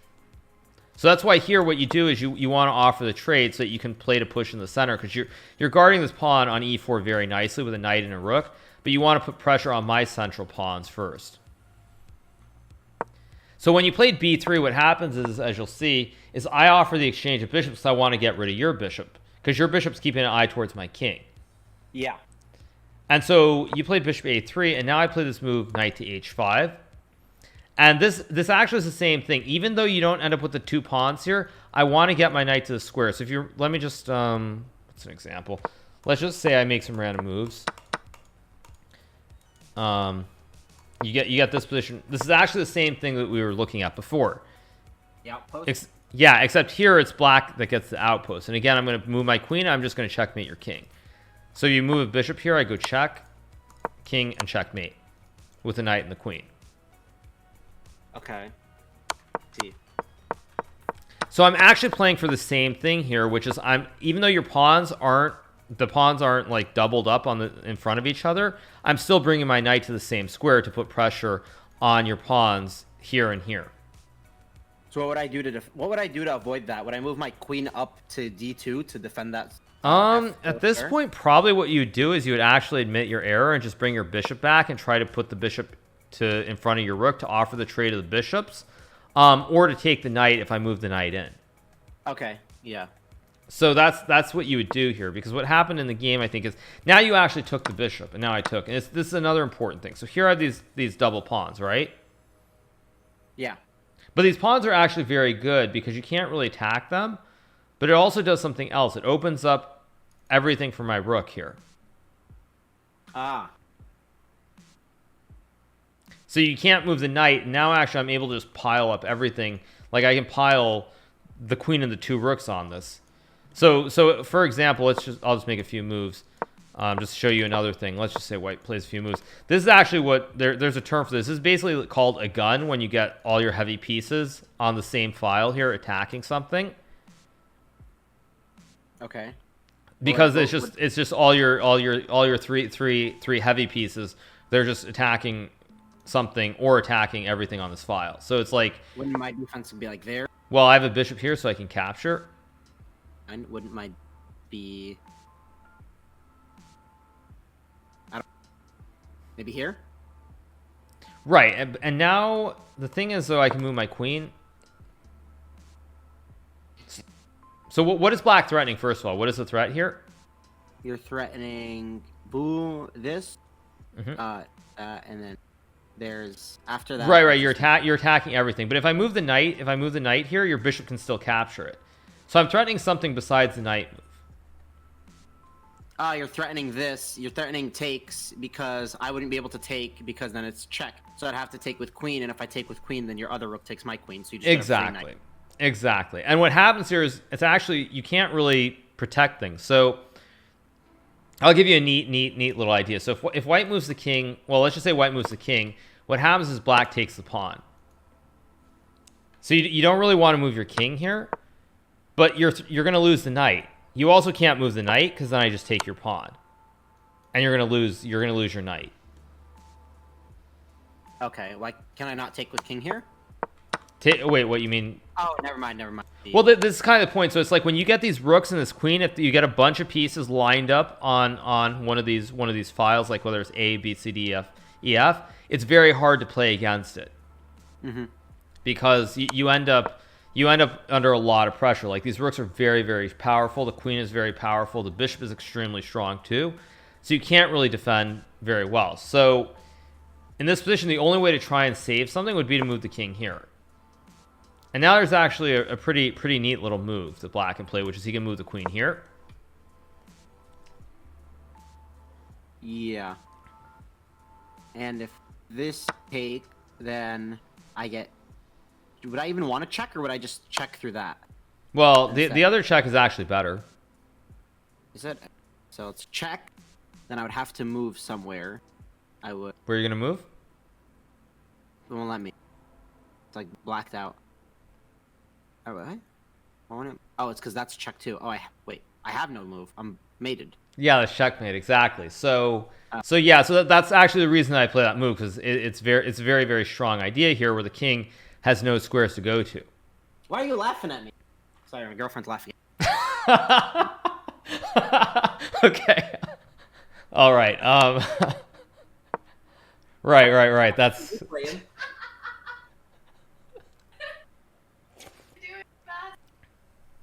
Thank you. Focus.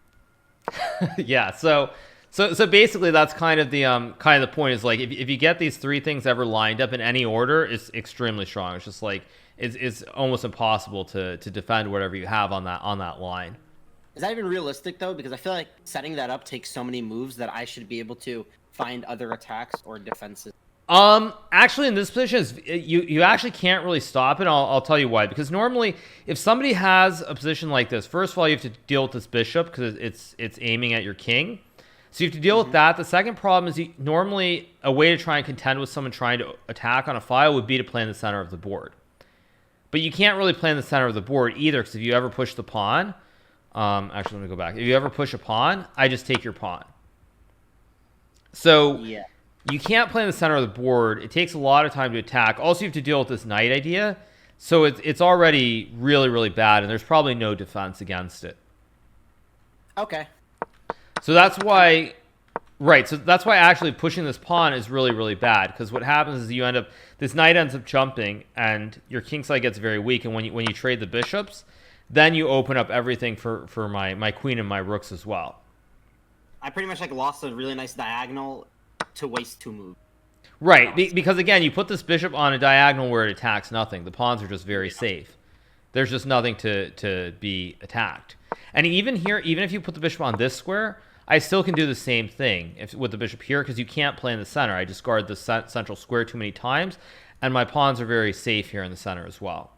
Would my move then go here to defend this? That's a pretty reasonable move. Yeah, that's actually a very reasonable move, because now you actually open it up where you can push this pawn, because your knights and bishop help you play in the center. So yeah, this would actually be the best move probably. It's still quite problematic after I move the queen, because now let's just say you play a move, I don't know, let's say you play a move like this. There's actually a tactic here for black. Black.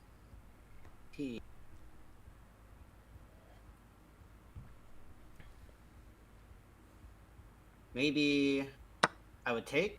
Okay, yeah, that's a reasonable move. But I'm looking for a tactic. Something that wins material or leads to checkmate. right here, because then I can get a free pawn. Right. Okay. Yeah. No. This is good actually. It's good that so you've actually seen this idea. So, one idea that you will see. I'll just try to set up another position within this game. Let's just say just ignore the moves that I make on the board for a second. Another thing that you'll see very often when you're playing is you'll see a theme where you get a queen that's aiming towards the king, and you can move a bishop down. Let's just say I don't know. Let's just play a move. Let's just play a random move. Black can move a bishop down. Like, this is a very common theme that you'll see happen very often, where the king is under attack from the queen, but you can bring a bishop down. So in this position, you're threatening a checkmate, right? Yes. On this g2 square. So in this position, I can move the queen here. Well, actually, yeah, I can move the queen here. But let's just say I push the pawn. What happens? Push the pawn, then... Yeah, I feel like there's still a Right, but is there anything for free?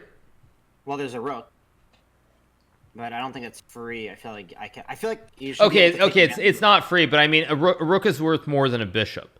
Yeah. I win material when you. Right, and now if white takes, getting back to the theme, what is the best piece on the board for black here? The best piece.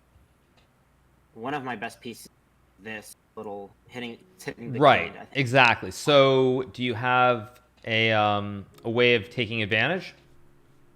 I now go to. I boo, and then after a move, I go boom. That's yeah, you could do that. You could actually just take the pawn as well, though. But what I was looking for was that you could actually. I was looking for the same theme again. You could bring the knight forward. You mean that one? No, then I take. Yeah. Which pawn are you talking about? This one? So what you do is you'd move the knight. Yeah, you wouldn't take. You'd move the knight, and it's the same theme again. You're putting pressure on this weak point because the king is here. Okay. And now there is a way to defend this pawn. I just want to see if you see it for white. Way to defend the pawn. Mm-hmm. I would.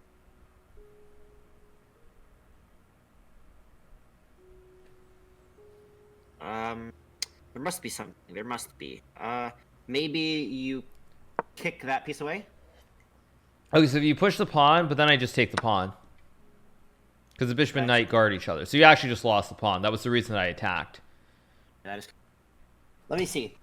Okay, there must be something. Do. My pieces. This bishop is useless. Knight. No.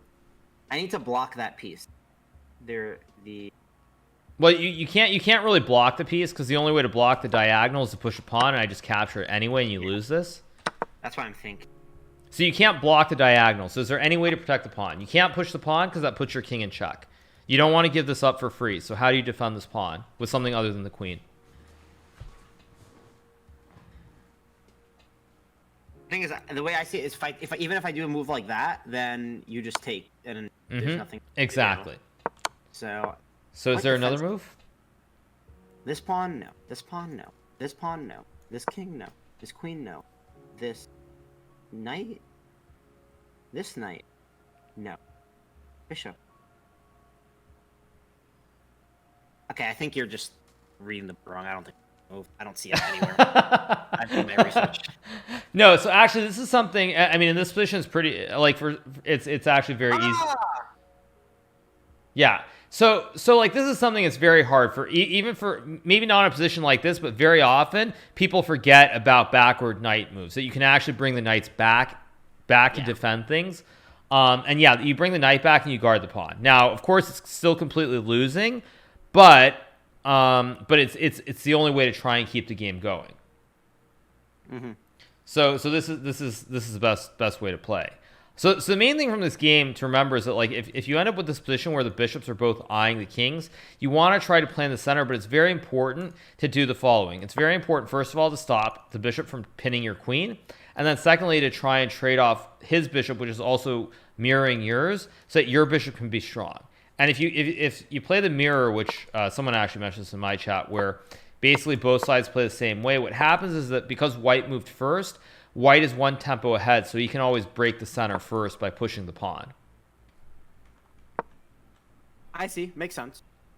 So basically, that someone asked if you mirror, because both sides are mirroring, as you can tell, the exact same position.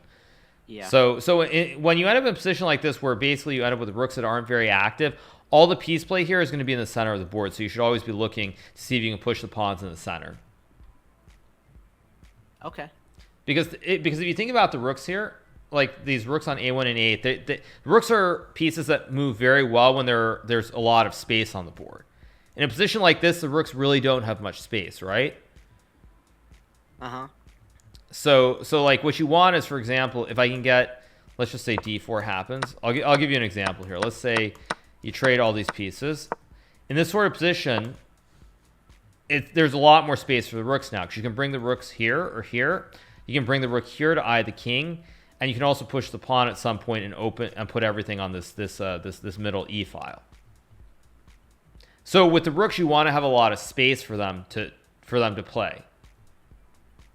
Okay. But in the position that we looked at, it's very slow here. You end up in this position where the rooks really don't have much going on. They're kind of stuck behind the army, like the bishops and the knights and the pawns. So it's very important to try and create the space so that the rooks can play in the game. Because here, the rooks just aren't doing very much.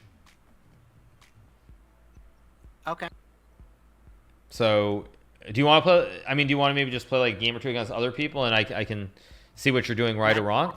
I think now that I figured out, I'll do one more against you. Okay. Okay, sure. Right. Okay, I'll let you be white again then. Okay.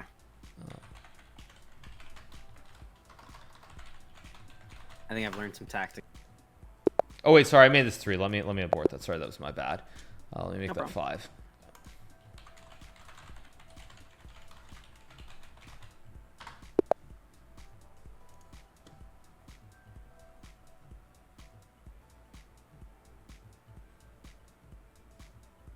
Okay, so you should be white again. Okay, do the same thing.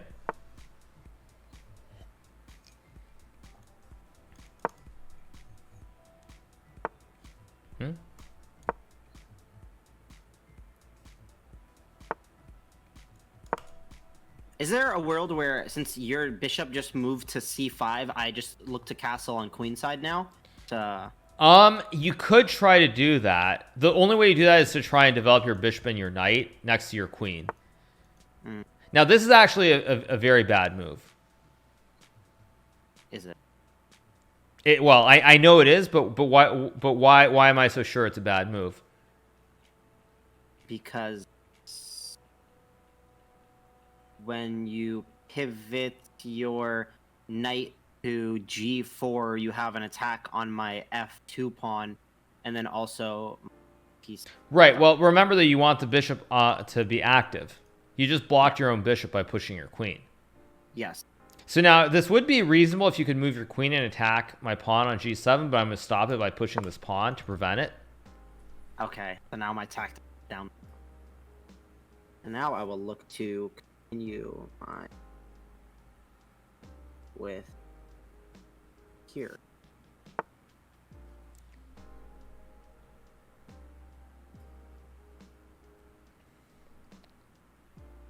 Okay.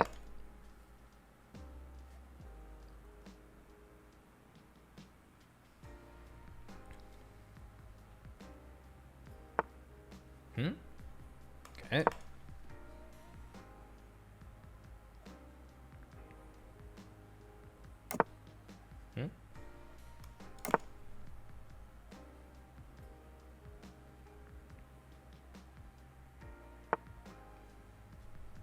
Okay, now I do this.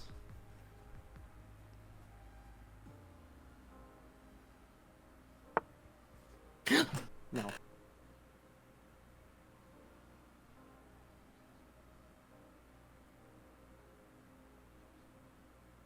Wait, everything okay? Well, yeah, I'm good. Okay.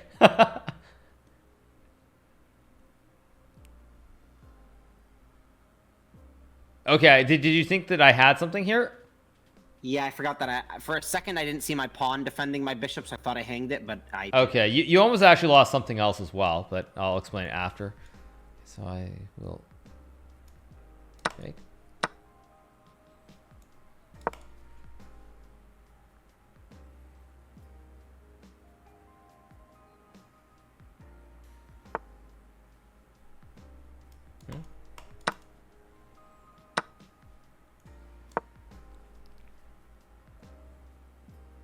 Ah, I see.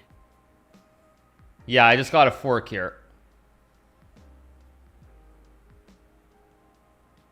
Let me think. T.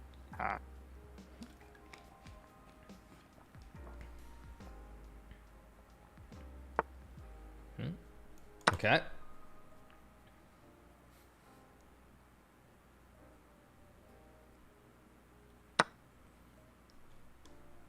Okay. Mm-hmm.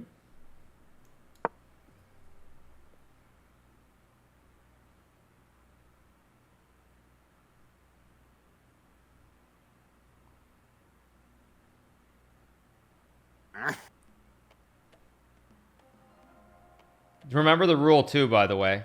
It still exists as well. Wait, what rule? En passant. It actually exists here. Oh. Oh! You don't have to play it, but it does exist. Because the pawn got to the 5th rank. Yeah.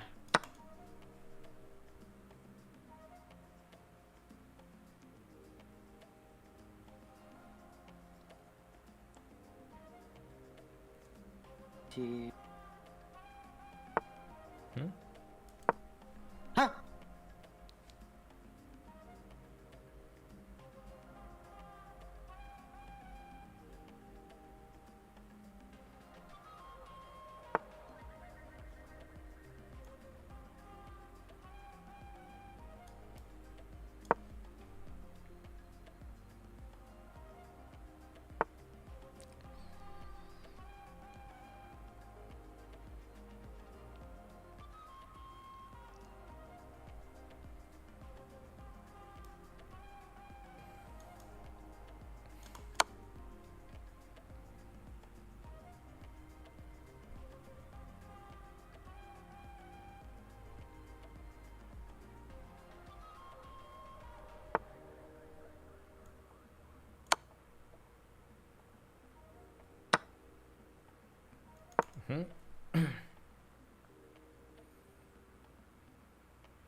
Okay.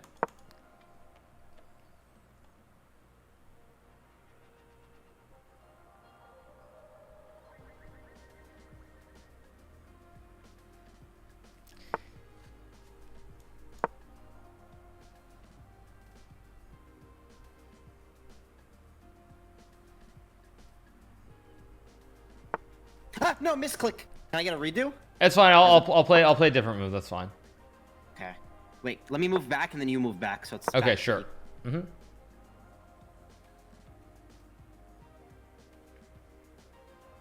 So you see the threat here, right? Yeah, on G2. How do I block? Only move.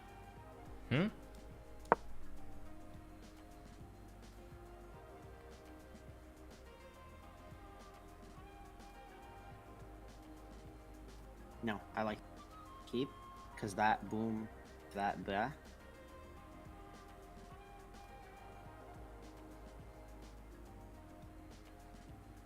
Wait, how do you remove all the mark on the board? I think just left click. Just left click. Oh, okay. I see.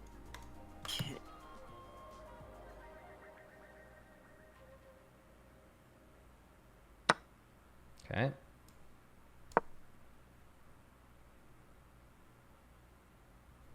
Oh, I see. Now, well, shit. I think I lost now. I think there's no way to defend this, right?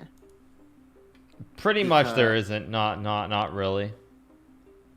Okay, the only defense I could have, realistically, hypothetically speaking, and controllably, would be to move. No. Shit, I'm gonna lose through time.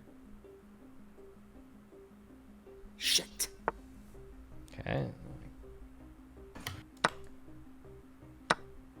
Right, now it's checkmate. Yeah. So actually, yeah, so okay, let me make a new analysis board again. A second.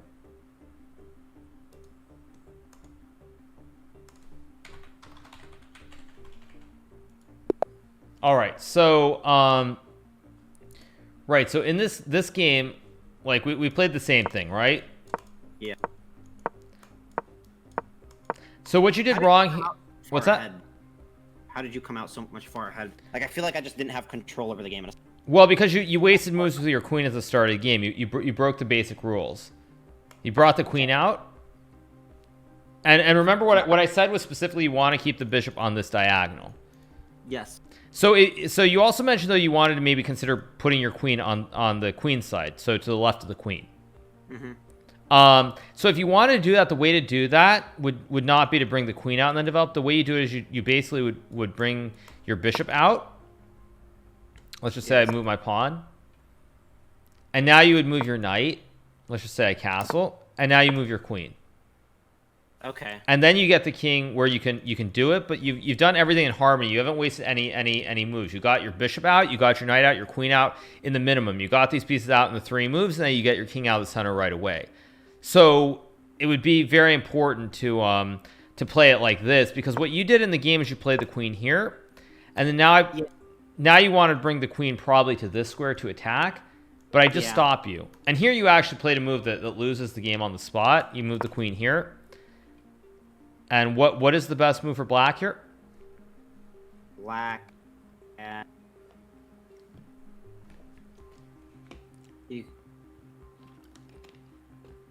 maybe.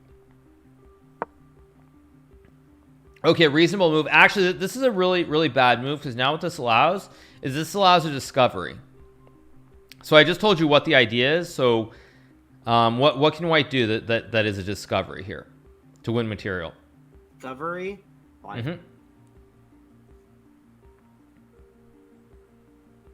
Discoveries. So you want to move something to create a discovery on a piece. To attack a piece. Isn't checker.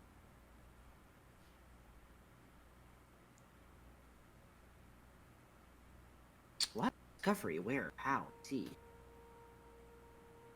I don't see it. Okay, so the move is you play bishop takes pawn. Okay. So first of all, it's check, but what happens when I take the bishop? Then there's check again. Okay, let's say I move the king. Check again. Right.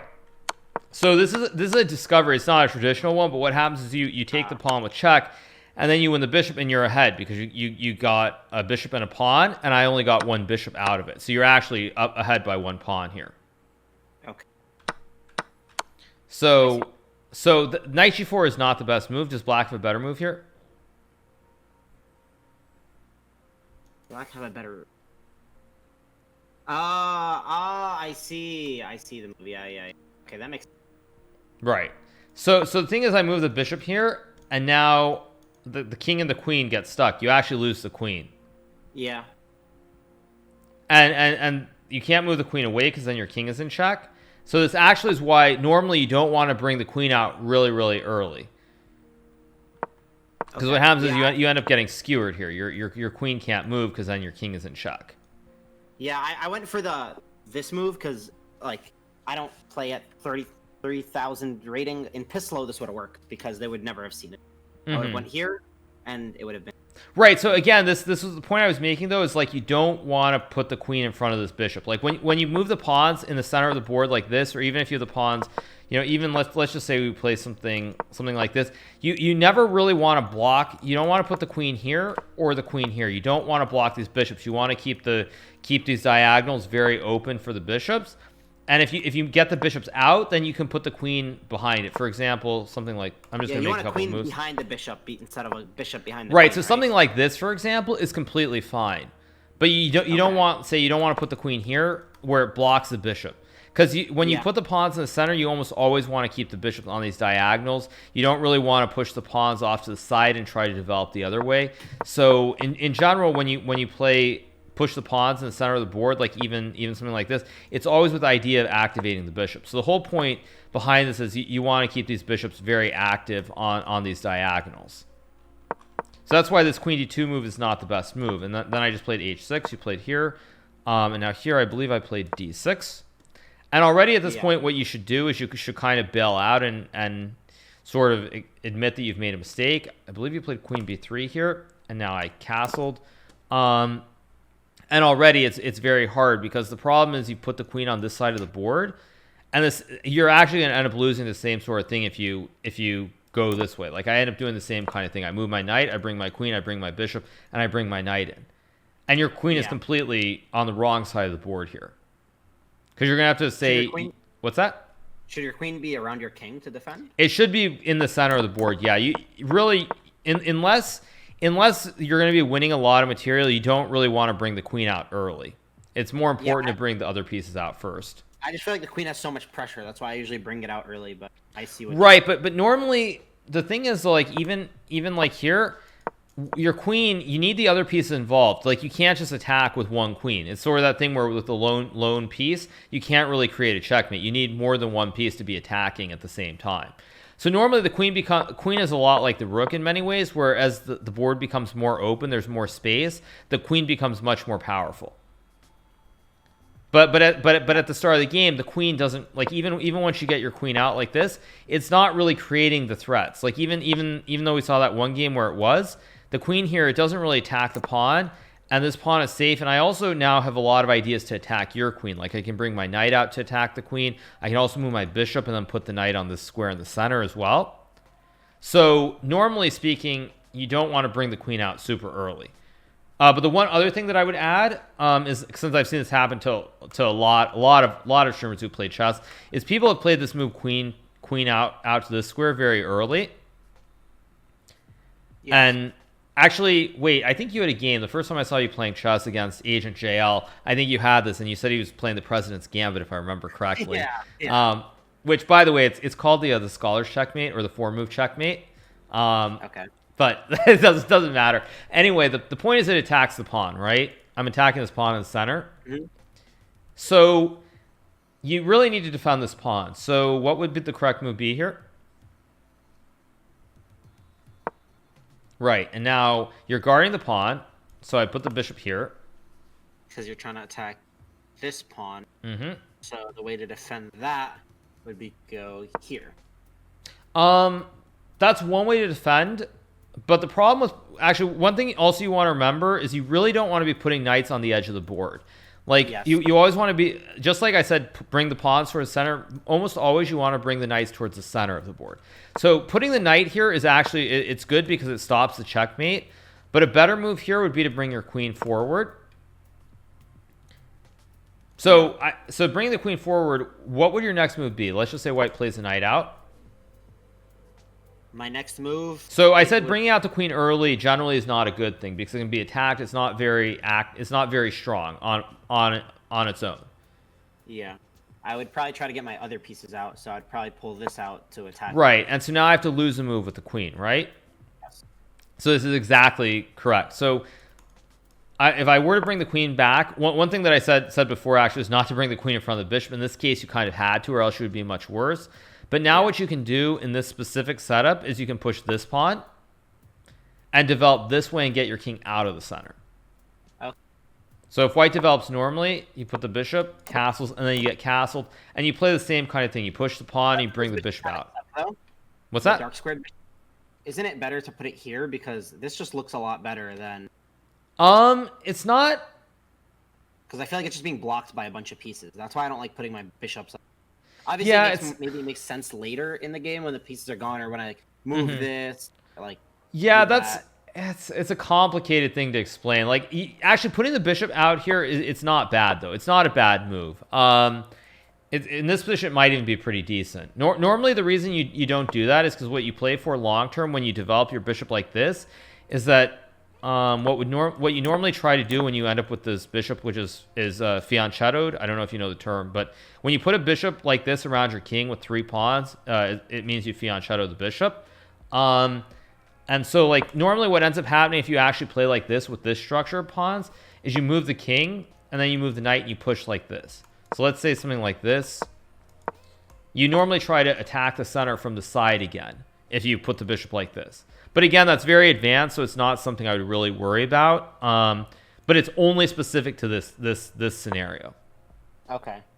Otherwise, just don't worry about it. But just because I've seen people playing this, like I've seen this happen to several streamers where somebody plays this and they blunder the pawn here right away. It's just important to remember: develop the knight, guard the pawn. Actually, one other one was if they put the queen here, you bring the knight out, and they bring the bishop here. You just bring the knight ahead, and you stop the checkmate. Okay. And then again, same thing. You develop the bishop, you castle, and you push the pawn, and then you develop this other bishop somewhere. And then I'm just ahead on development since they tried cheesing.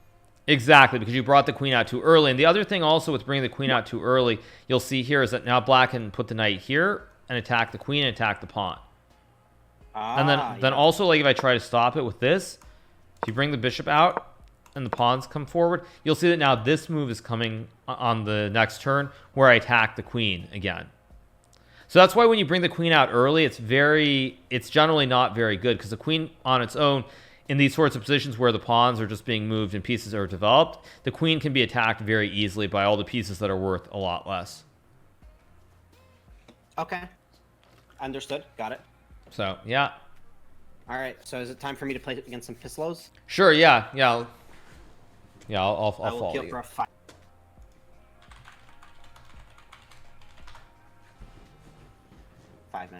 Okay.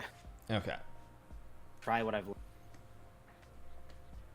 Now, we only looked at e4, so now, do you have an opening against this or not? I usually just would push up and d4. Good. Or I could just push up, or not pawn it. Yeah, no, this is good. This is good. This is very good. He could do that. I could trade and get a free pawn here, is from what I see, but thinking. No, I'm it's doubling there my are many pawn. moves. Guess I'll Just get play what you're gonna play. Okay. 5 minutes on the clock. I don't want to waste too much early. Develop this piece because that's a free pawn. So there's no defender besides the queen, and Perfect. queen's also hitting it. That's Perfect. now a defender, so I want to probably just look to get my bishop out because I have a square for my bishop to attack the king. Then his bishop move that maybe if I do this, then I can, if he takes worth. I think I just look to develop and pin the knight. Perfect. Absolutely perfect. Yes.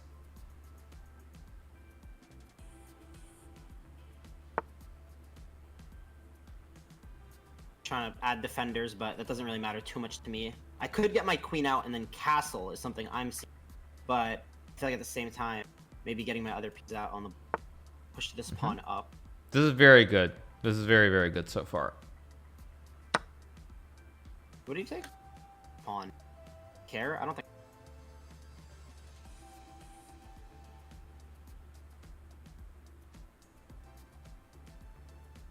Check. Back. Yeah, so far very, very good.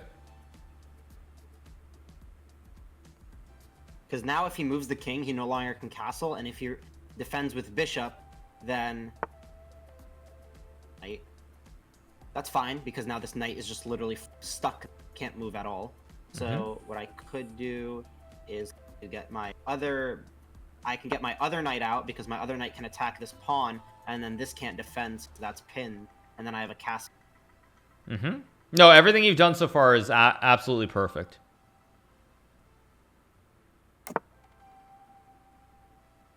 I have a free pawn. Castle.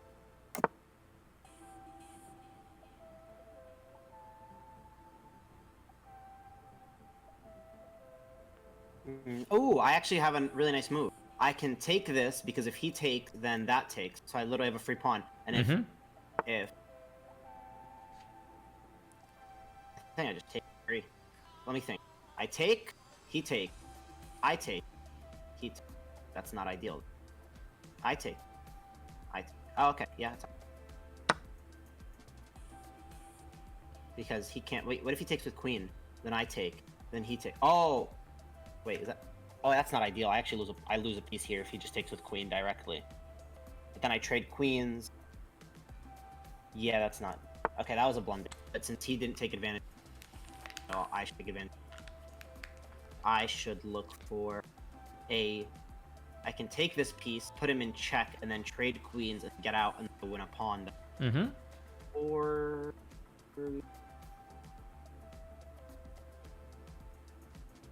here, that idea. Maybe I can just get this piece out here because then that square, but it doesn't look that. I think I just put him in check. Once he takes, I take with queen. After that, I win a. Mm-hmm. So I want to take with queen now to force him to take with queen, because if not, he'll take with my queen. My piece is still, so I gotta remember that. Let me take with that. I think I might want to get this here, but then this piece is also hit. So maybe I hit his queen with this, and then if he can't do any, well, the only thing he can do is take, and then he's actually up. But in that case, I will also that I'm stupid. Will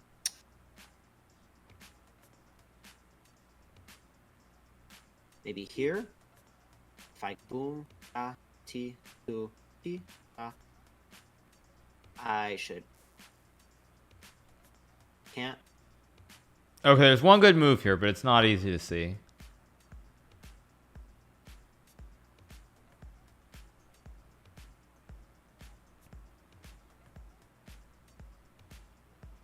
Queen. Is that my queen? Maybe. What do you think you see here? I think I see potential to take advantage of this square, because then I can get a free knight. Huh? To d4. Mm-hmm. Was that it? Yeah, it's a good move. Okay. Yeah, you're getting the order right. You're just you've got the right idea. You're just getting the order wrong. That's the problem.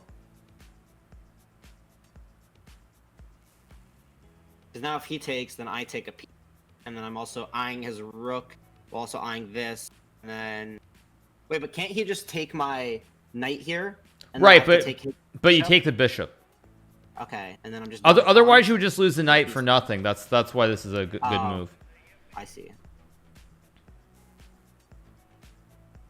Right now I'm down a piece, but up 2 pawns, right?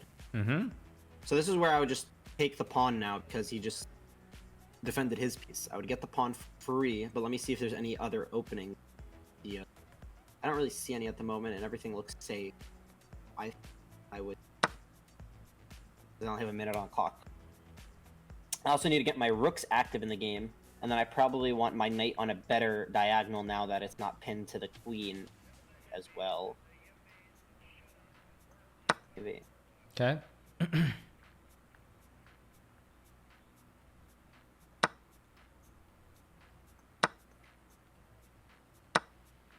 Right, so it's actually even material here, so just focus. He's gonna take a free piece. It's only a pawn, though, luckily. It's only a pawn. Yeah. I just want to get my active. Let me think if he hasn't.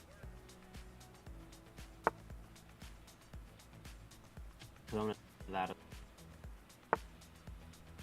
So now I think I would hit that and then also give him a little check, actually, and get.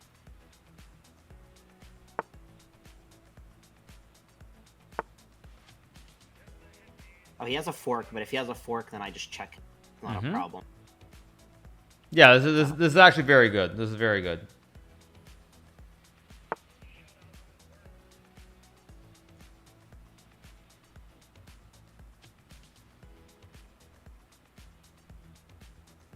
You could just take with. I don't have time. Shit. Okay. Maybe I try to attack. 30 clock.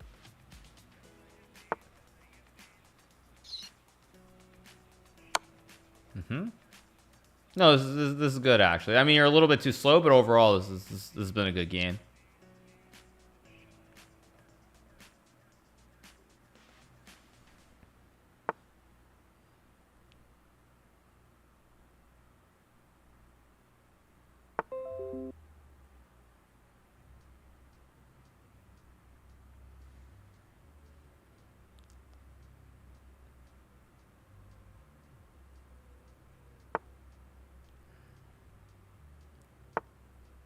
Okay.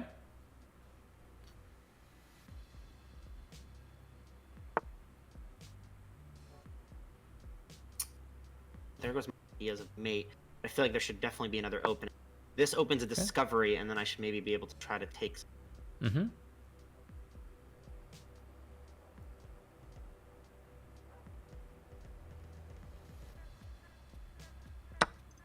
Huh? What do I want to do? Shit, I don't have time.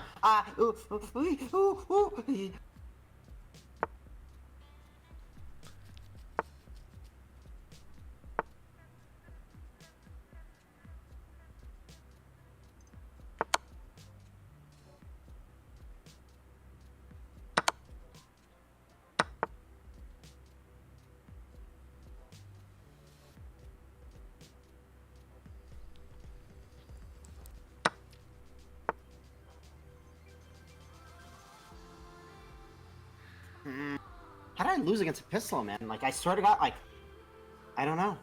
You were actually winning this game. And then I gave a free piece away. Yeah, okay, so, alright, let me just create another analysis board, just to show you what you did wrong. Okay, you actually played that game, for the most part, that was pretty well. What happened is you got the order just slightly wrong. So, alright, so, let me flip the board, because you were black in this one. Right, so Do you remember the game, or did you, like, save it and record it?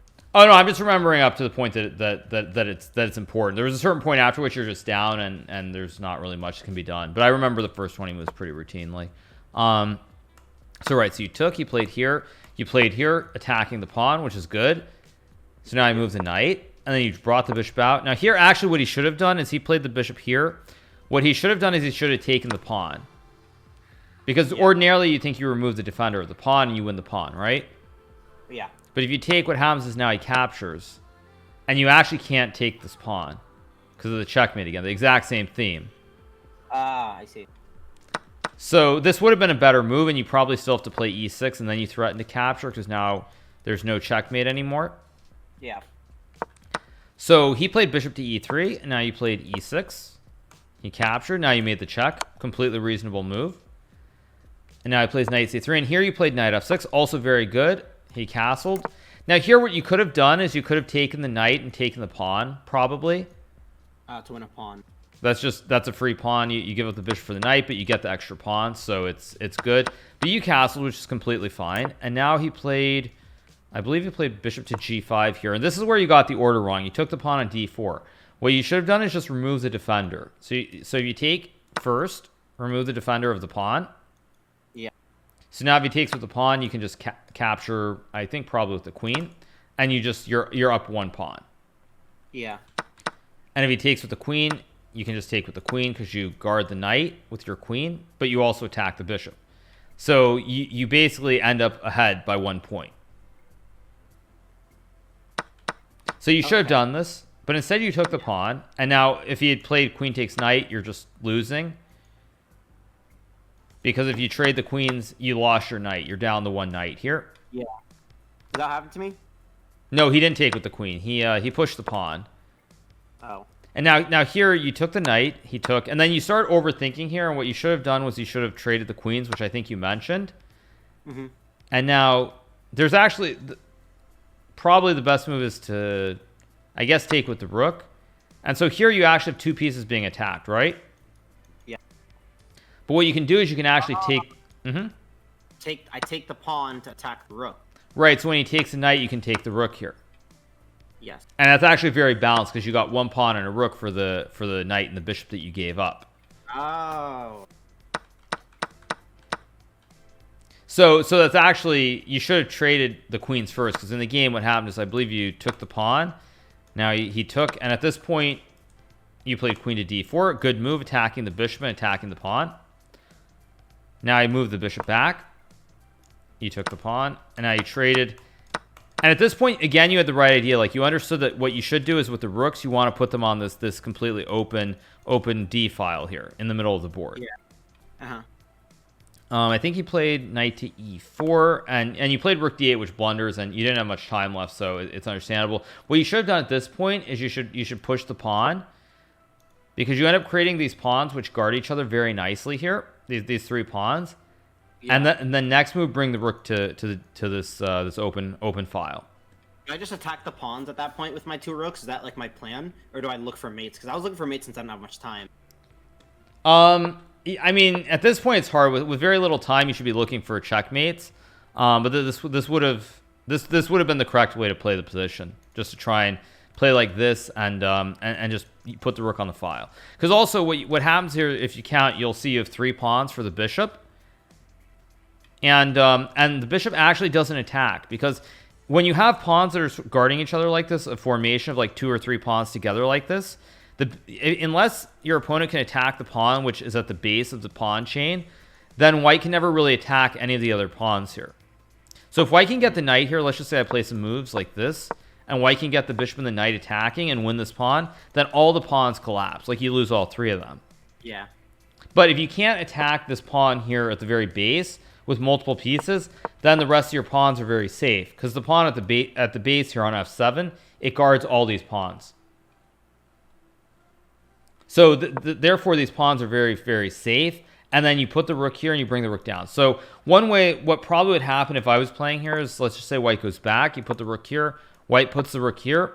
Probably what I would do is I would actually drop my bishop back to d6 and bring the bishop so I can attack this pawn like this towards the rook. Yeah. So this is what I would do. But again, it's very tricky. It's very deep in the game, so it's hard to see this. But overall, everything you said, like the way the logic you were using, was completely correct. It's just that you got the order wrong when you actually played it on the board. Okay. So overall, that was good. You gonna do one more? Sure. Okay. Run it back. Sure. All right. This time I will win. This time I will win. I must. 5 minutes on the clock. This guy's prepared. Okay, so you brought the queen out early. Can you try to attack? Remember, bringing out the queen early is not the best thing to do. Yes. We'll look. Attack with this. So he has to put me in check. After that, I put this piece out. Oh, no, but then I blocked my bishop, so the bishop can't actually move. So I can, fuck. Let's move this pawn out. The pawn can then move here. That while defend. It's ready to. This out. Queen out. That. Now he's forked. Oh, yeah. Perfect. Perfect.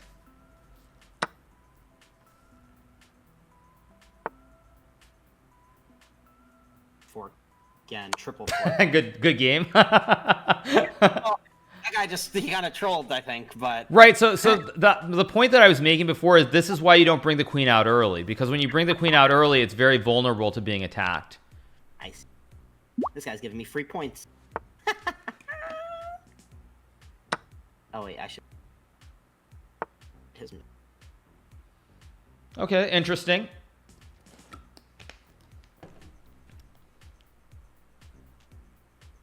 I'm climbing now. That'd be a different ballgame. I feel like I'm not in a rush to take the pawn since it's doubled up. So instead, I should look to attack that weak little, or maybe no. Ooh, that's because I haven't. That.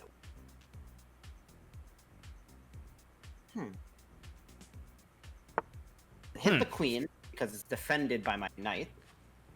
See if Slow notices. If he does, I will move back. I'm not in too much. I feel like now is where I can potentially bring my... I know you would be mad at me, so I won't. Actually, Well, just pay attention to what's under attack. What's happening here? Yeah, I was under double attack by the knight, queen. Now, do that piece he just completely removes defense for. Should probably look to move these pawns up a little bit. Here, here, here. These pawns look a little scary, but at the same time I feel like they're not as... Okay. Can't... Yeah, not bad, not bad. Yeah, I thought of that. I'm gonna do this to hit... Well, so now it's not free. This... Check.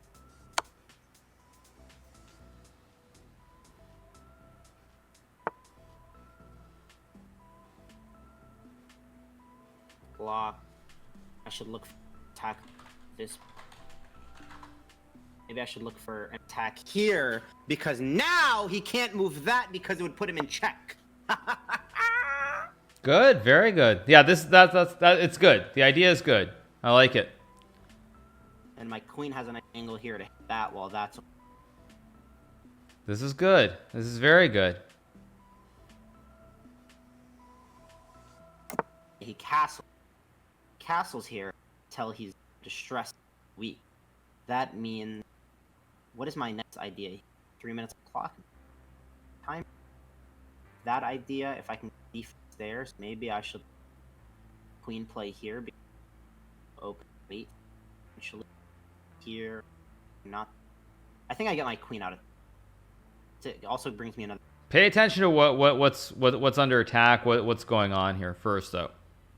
Okay, so this is no longer. So this can just. So that's. So now I take horse with bishop, or should I take horse with? You should actually take with the bishop. Take with the bishop. Oh, because then I can take this, or like.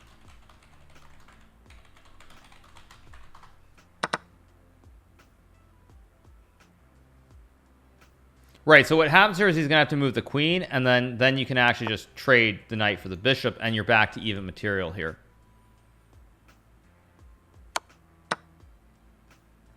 On. Now back to basics. What do you want to do? I need to develop more of my pieces. I should have also kept potentially castle. Oh! Ah! Ah! It's not as bad as it. Huh? No! Oh, it's bad.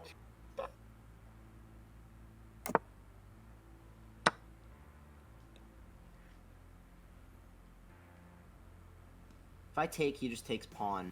So maybe I should let him take to keep side.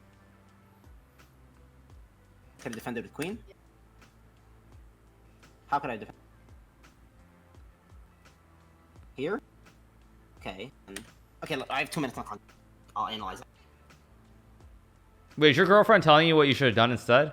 Yeah, she said I should have moved my queen. Yeah, you should have protected or just castled in the first place, but yeah.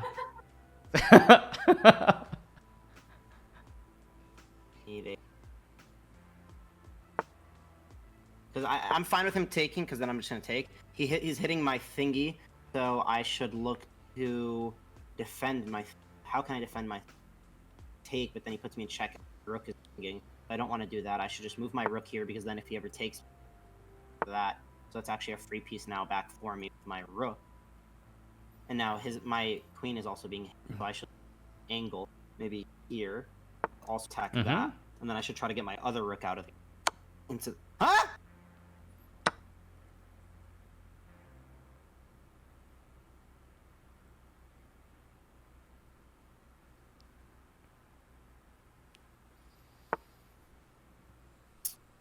I feel like I should look. Let's get the gun going. Get gun time.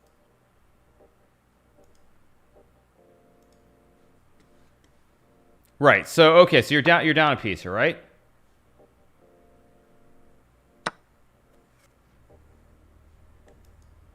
Wait, what?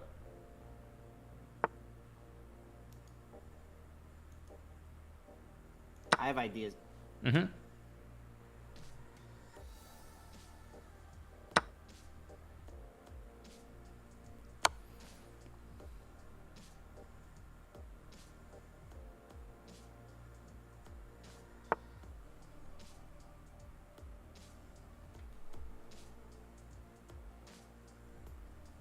So you're down a rook here, right? I have an idea of taking, takes, and then queen would be here to get back. My pieces are just placed. Yeah, it's kind of hard down the rook here because this king is very safe.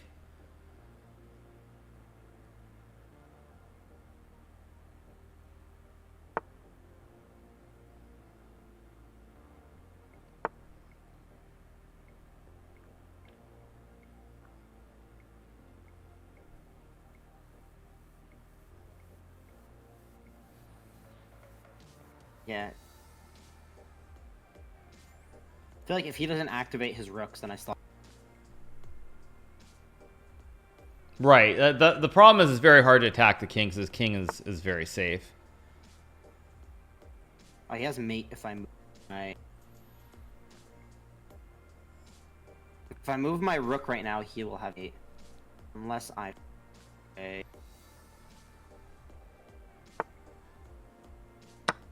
Man, why are you trading, man?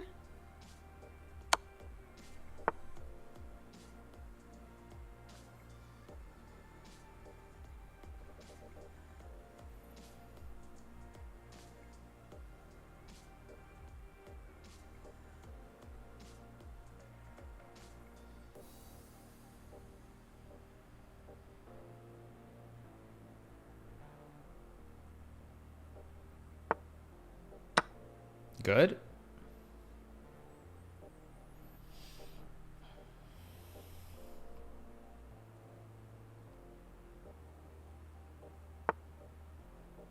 I don't have time.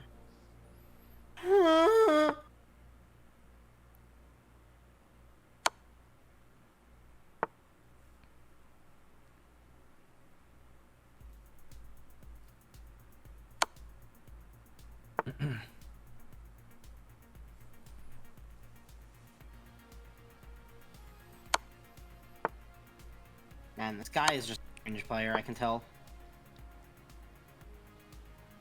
Just stop it.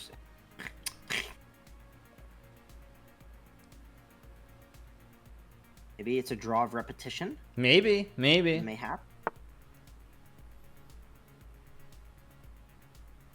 Right. Yeah. That was a bad game, unfortunately. Okay. I can tell that guy's ghosting, because he's constantly asking for a rematch, which can. It's so obvious. Okay, so I'll make one more board. Okay, so in this game, yeah, you were black. Okay, so in this game, you actually did what he did the previous game. You played the same opening. Somehow, you are a genius, apparently, because you played knight f6 here, which is actually the correct move, one of the correct moves here. He played d4, and now you played bishop g4. Should I just take pawn in that case, usually? You can take the pawn. I think moving the bishop is actually considered to be a reasonable move as well. So he blocked with the bishop, and this is where actually you made a mistake. You brought the bishop back. What you should have done is you should have just traded here. And if you capture with the knight, you should capture probably with the knight, and after white castles, you should push the pawn and develop the bishop here and bring the king out of the center. Okay. This would have been the most reasonable way to continue. Because in the game, what happened is when you move the bishop back, he now pushed the pawn, and actually now you're down one pawn, and you have to push one of these pawns in the center, and then it's just a bad exchange because you're down one pawn. So you pushed, he captured, you captured with the bishop. I believe I think he played knight f3. You made a check, played here, and then you played knight to e4. And so at this point, you were really happy, I remember, because you have the pin on the king, white can't move the knight. And so now he castled, which is actually a bad move. You trade, you take, and then, he played queen c2. Then you trade, and this is where like when you think about what the basics are. So you developed a bunch of pieces, right? You got the knight, the bishop out. You have your bishop developed here. So you got a bunch of pieces out and developed and traded off and so forth. And in this position, what you should have done is white is threatening to push this pawn. Yes. Because he's going to win the bishop because you can't move it because your king is stuck in the center of the board here. So what's that? I should castle. Right, you should castle, because what happens here is if white pushes the pawn, now you just move the bishop away and it's all very, very harmless. Yeah. So this is what you should have done. And let's just say white were to what's that? I said instead I forced the knight. Right. So actually, I'll give you one thing though. Like, so here, if white pushes and you move the bishop away, this position, if you look at it, white has nothing really for the bishop on this diagonal. So in a case like this where white has these pawns sort of in the center, what he should do, because your bishop guards this pawn, is sort of redirect where he's going. He should actually put the bishop on this square, because now he has all kinds of threats against this pawn right in front of your king. So in a position like this, where everything is like this, the bishop is very, very good, whereas on that square, it doesn't do a whole lot. But normally the bishop is just better on this diagonal, but there are exceptions such as this case. Okay. And I think after you played knight c6 d5, it was pretty much just lost here. There wasn't much you could do. So yeah, I blundered. Yeah, so it was just a bad game. But you played phase? well. Did I take no, I didn't. Well, you had to castle because you couldn't move the bishop here. Oh yeah. That was the problem. Like, for example, if you were to say, let's just play some random moves. If you got some position like this, for example, you could give up the bishop and you would at least get 2 pawns in return for the bishop. But what you did in the game, unfortunately, you end up in a situation where you just end up, I mean, it's gross because you don't even get anything in return. You just end up down this whole bishop. Yeah. So it was just really, really bad. I feel like even when I play these type of openings where I get to this point where I'm in a better position hypothetically, I'm not actually up that many pieces. And I feel like when I'm playing in like piss low elo, I should be able to get more pieces. But maybe that's just because I'm bad still and I have time to improve, obviously. But I feel like there should be ways for me to get bigger advantage, actually. I mean, I think it's very balanced. I mean, and if neither of you plays a really bad move in the first like 3 to 4, or maybe the first 3 to 5 moves, it's probably going to be balanced for the first 10 moves or thereabouts. Like, it's just because you're playing against people who are going to be around the same rating range. So, I mean, as you improve and you play people who are better, then it changes. But I would say where you're at, like, everybody's generally in the same range. So you actually shouldn't be winning games super quickly. You think I should be playing 10-minute games over 5-minute games? Yeah, if you're seriously trying to improve, 10 minutes better. Because, like, this is the point, is when you play quicker time, you have to have a better natural feel, or you have to have studied a lot of chess. Like, I can play like the 1-minute games really well because like all the patterns I've seen, and I've played the game my whole life.